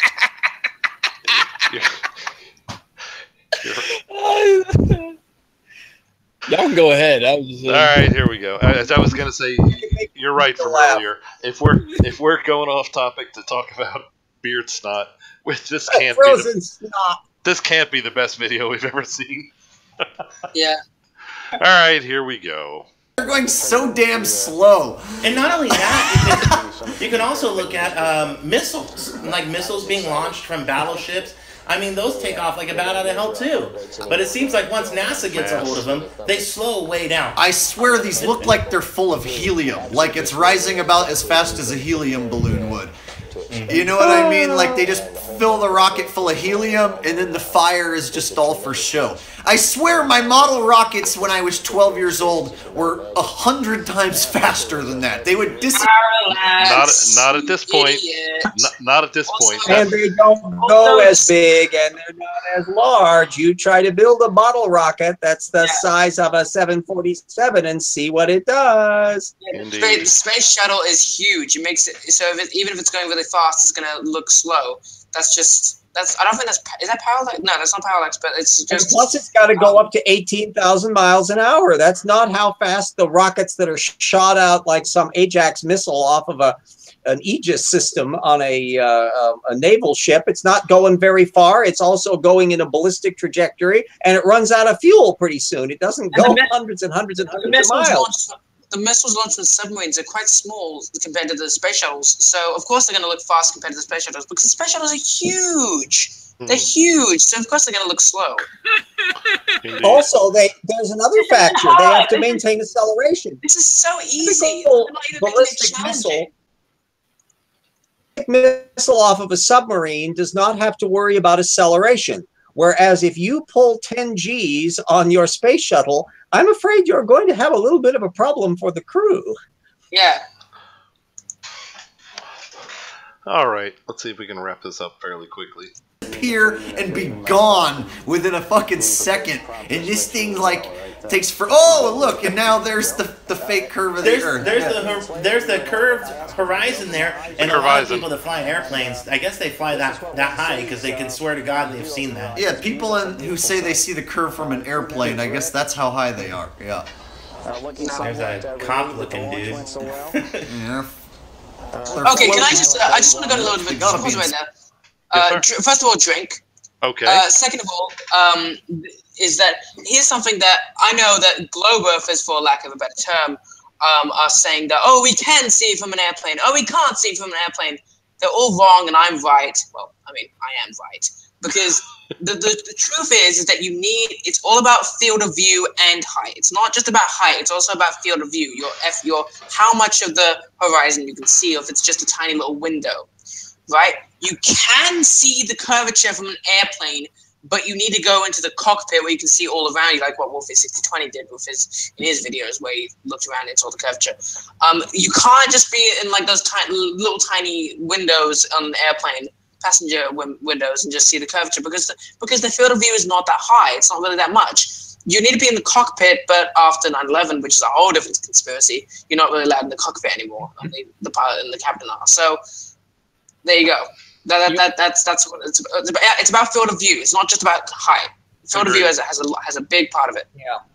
Quite true. Yeah, there's a good question talking around with Fino and Emma about the G.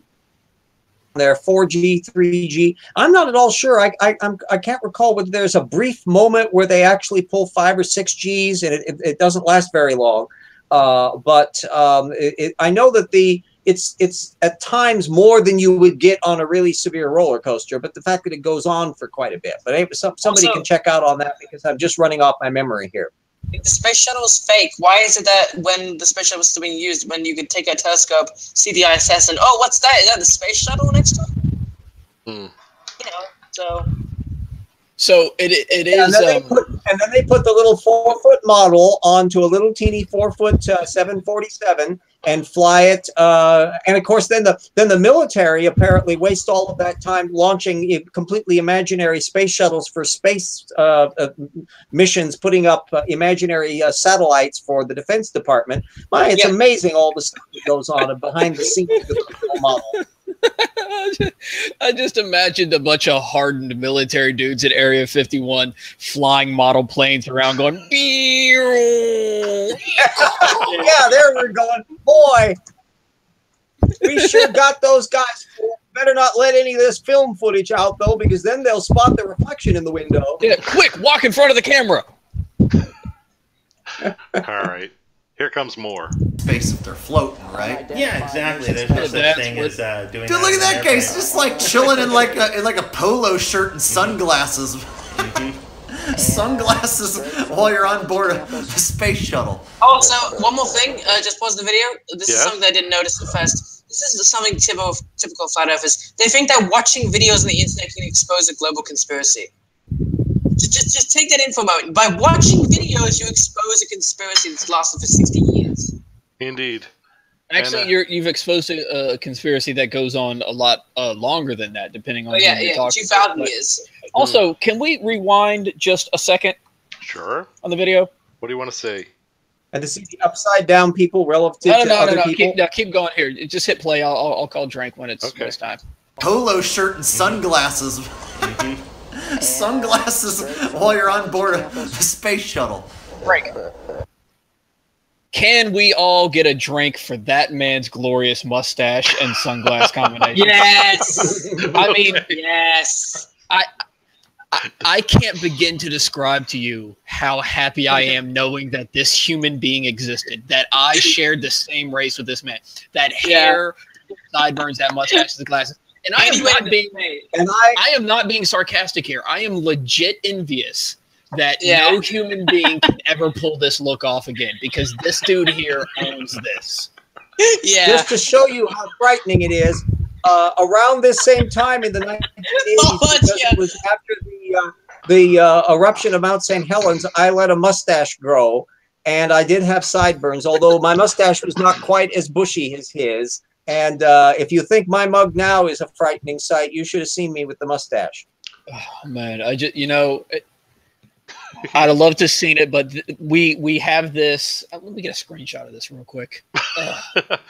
Because this guy here is a real American hero. That's 1980s. Boy's going to go down to his Mediterranean furniture interior house and his vinyl roofed car.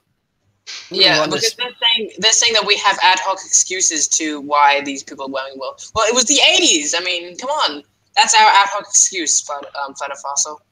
I'm going to run this picture through Google Image. I have to know who this guy is. He's a legend.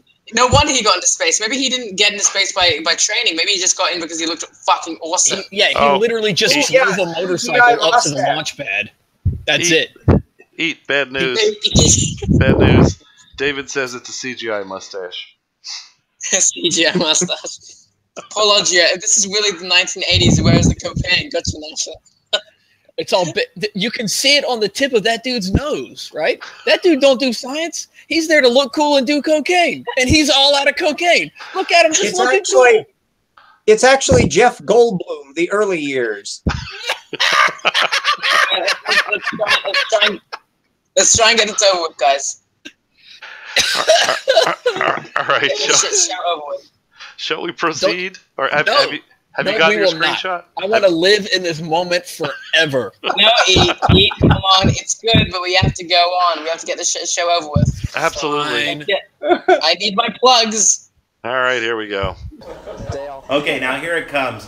Now, check this out. They're launching a satellite out of their fake-ass spaceship.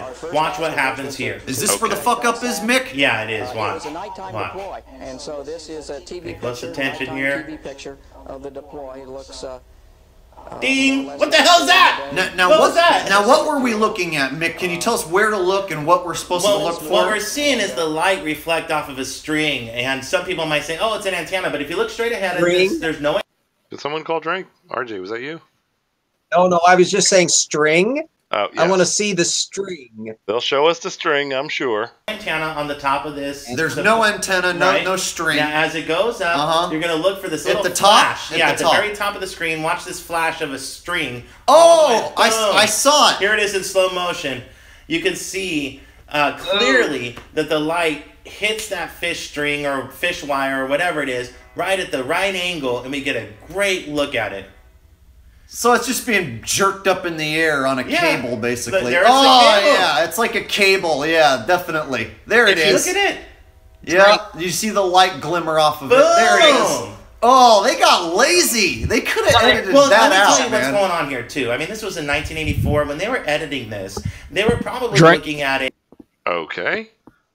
So if you watch the footage, you'll see that vertical split.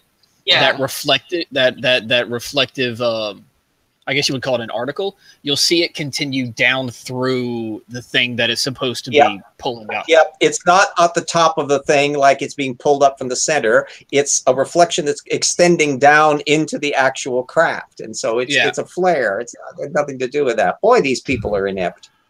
I can only assume they didn't watch the video very carefully. All right.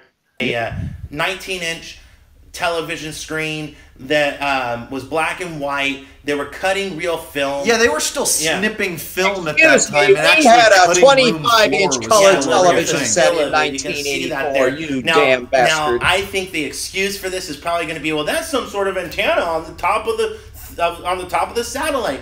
But as you saw, there was no antenna on the top of the satellite when you're looking at it straight on.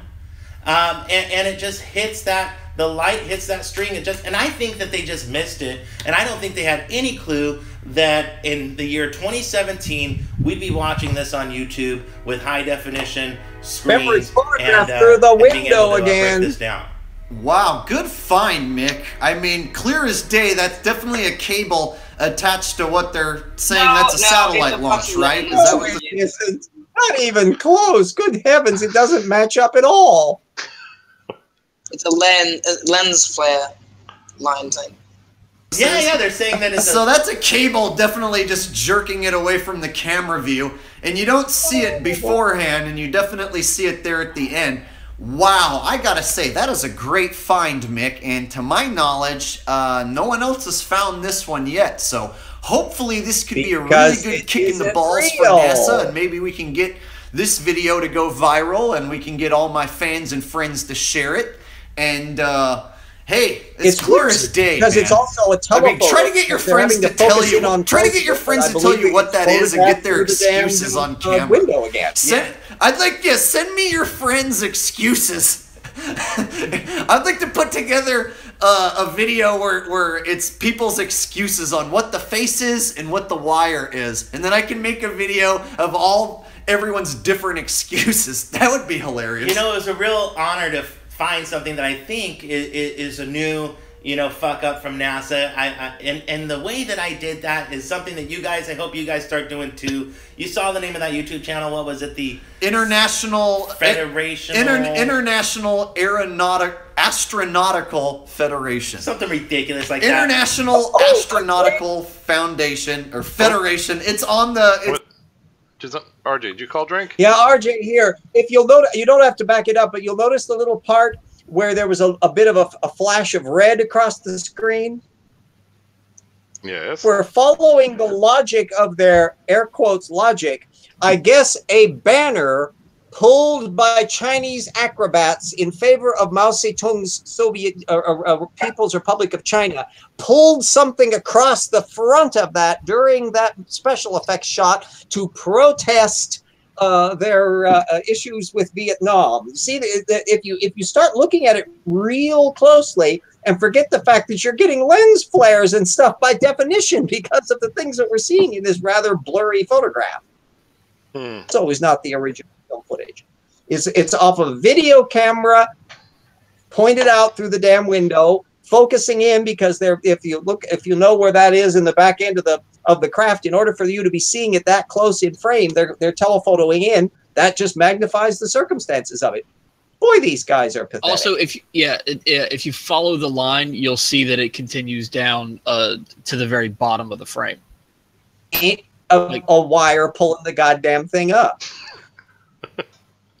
Like NASA would be so incompetent. And by the way, that doodad is spinning. If it really were a special effectsy thing, one would expect a certain amount of vibration in the alleged wire, and the wire would not go down below the spinny thing into the actual craft, which is what along the side. It's clearly a lens flare.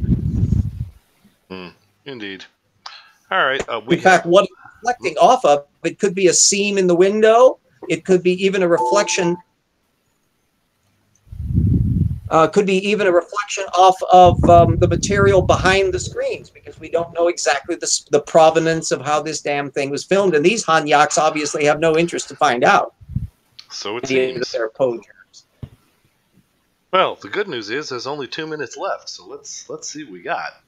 It's in the video, so feel free to go check that out and sit through and look for diamonds as Mick found. I mean, if you're willing to sit through some bullshit, you can find the diamonds. And God, Mick, I can't thank you enough for bringing me this diamond so we could kick NASA and the balls together. I got one more thing to show you, because there's a lot of funny stuff on here too. Also, there's not always diamonds and bullshit. Just giving you some real insight into what they're really doing up there. And check this out. Okay. They 0.2 down to 4.3 in the suit without risk of the bends. It greatly improved the flow of EVA operations, and I was even able to work on the checklist some while pre-breathing with the launch and entry helmet. Pre-breathing in the helmet gives you quite a bit of freedom of motion in the vehicle, so it's a lot nicer than hanging on the wall for 3 hours in the suit. That's a little sound slate, a lot of movie production, big movie production going on on this flight. Than hanging on the wall for 3 hours in the suit.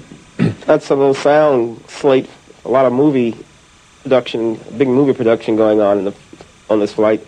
Than hanging on the wall for 3 hours in the suit. That's a little sound slate, a lot of movie production, big movie production going on this flight. Okay, and aside from repeating this over and over again, slower and slower and slower, what is our point? I did not hit stop. That's the end of the video. Isn't that fascinating? Is this supposed to be self-evidently epochal? I think so. I think. Holy shit, dude! It's space. It's fake because the Earth is flat. Explaining it also is revealing us something, because that's that kind of helmet that they're wearing without spacesuits. They're obviously doing something in relation to what that helmet is for. It's possible that it has sensors in there. It's possible that it's got microphone systems and other kinds of things that they wanted them to figure out what they want to do with it, and they don't need to have their other gear on. Yeah. It's also, fake because I want it to be fake. That's basically the entire argument. What I think he's trying to say here, and I'm going to just go out on a limb, is that because they're making movies in space, that's his way of saying, see how you guys are faking it. But because this guy's either an idiot or a Poe, still undecided, or can be both.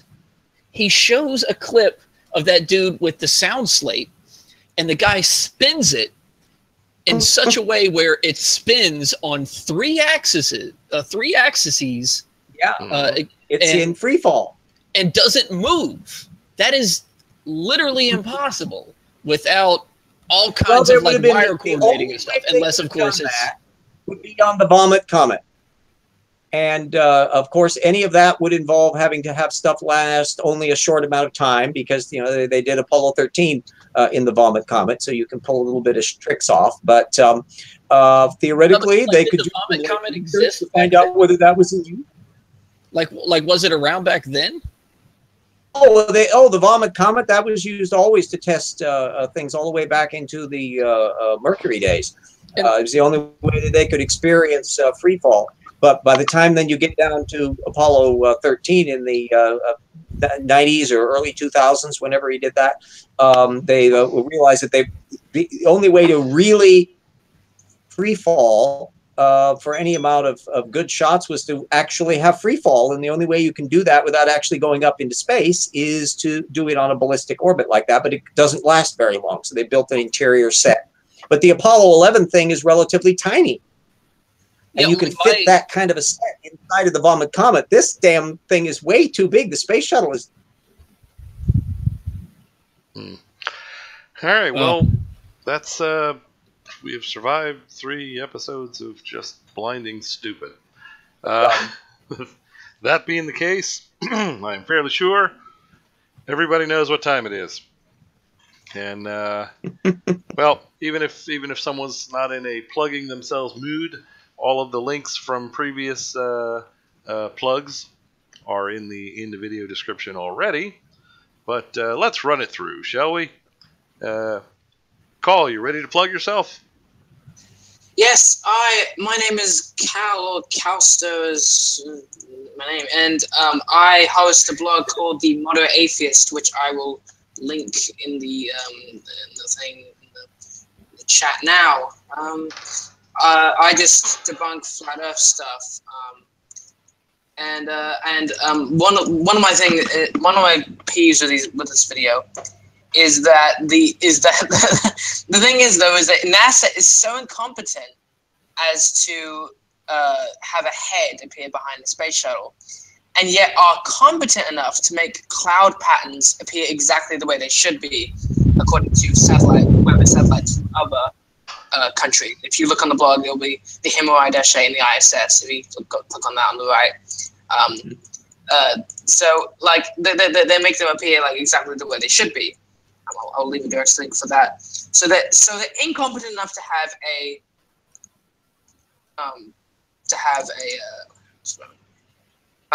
incompetent enough to have a. Oh, I think I just did it twice.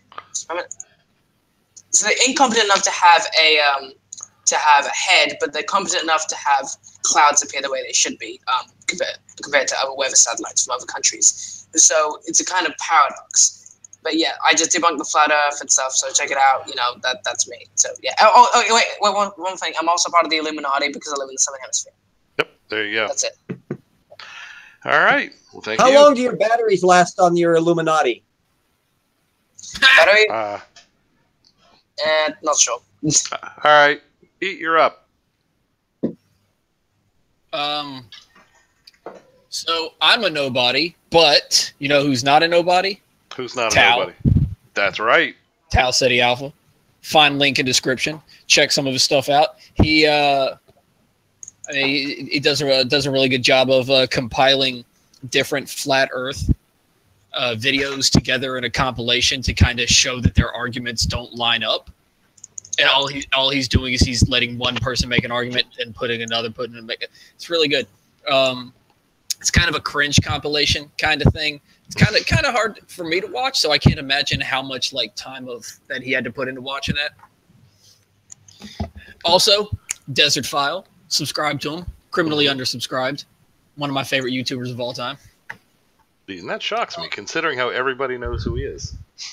Yeah, it's weird, but you know, his content isn't consistent. So I ain't mad at nobody, but at the same time, I'm mad at all of you. So it's fine. Also, you can find me on Steam. I play video games. I don't do anything really. I'd like to make people laugh. That's it. Link in the description. Hey, you know who else is cool? Who dat? Cara. Who dat? Cara. Who dat? Wait, who dat? Cara's really cool. She had this debate with this dude who I have no idea who this guy is. But she just destroyed this guy.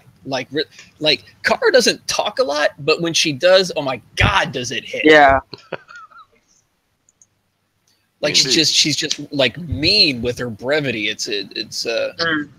But no, she and then I'll shut up. But she had this really great moment in this debate where she asked the guy, she was like, "Can you summarize my position?"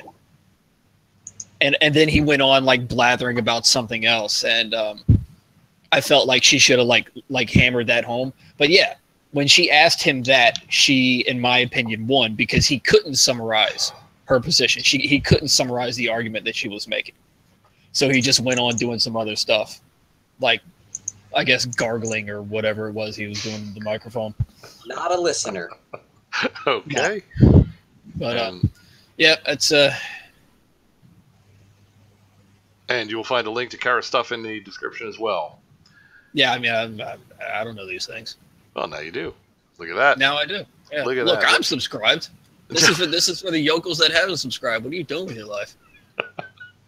All right, let's see. Who's next? Who could be next? Oh, I think it is our friend RJ. RJ, who are you? What do you do? And how can we help you do what you do? Oh boy, it's the same old can rattle. Boy, I have books. I've got a website that I'm trying to keep going to flatten creationism and keep up with the research that I'm doing, and I can't do it without at the GoFundMe or the Patreon. And that's all I can say is I really need your help, folks. Indeed. Need and deserve, sir. All right. Now, do we think Hillel has nodded off? Hillel? I don't think I think he's died from the stupidity. It could, or the alcohol. Could be both.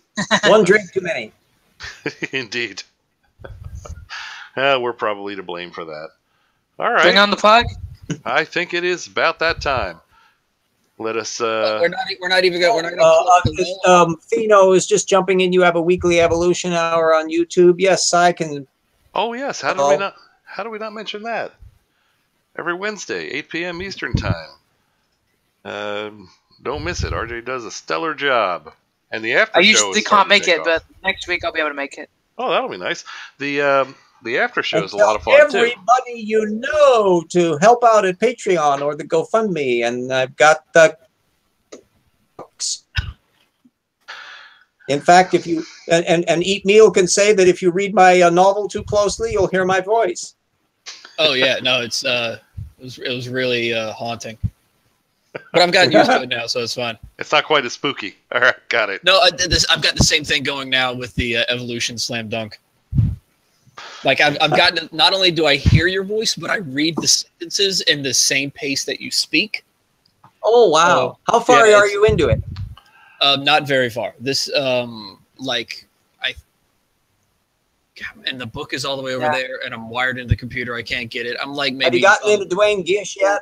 If you got to chapter 4, I'm starting to 5. I've started to vaporize Dwayne Gish in that. No, I don't think I'm that far. I'm only like 30, 40 pages in. So. Oh, okay. That's still in the intro section where I'm laying out the basic data set for you. I'm still working my way through the table of contents. Yeah. Bring on the pug. That about annoy all your creationist friends. Very good. All right. And I want to hear some goddamn cheering this time. David, woohoo, you rock. All right. David 313. David, if you're still listening, it was my bad. I missed it earlier. My mic was muted. I'll get you next week. I'll get you Wednesday. How about this? Tag me in Wednesday real quick. I'll do a real nice little cheer for him. It'd be great. All right, nice. And we even had a cloud shaped like a pug. I wonder what my neighbor thinks of me yelling David at midnight every Friday. David. All right. Here comes the pug. Good night, all. You look like a clown. I have to know though, side, like be real with me. Did you seriously think you were just gonna blaze through those? Is that really what you were thinking?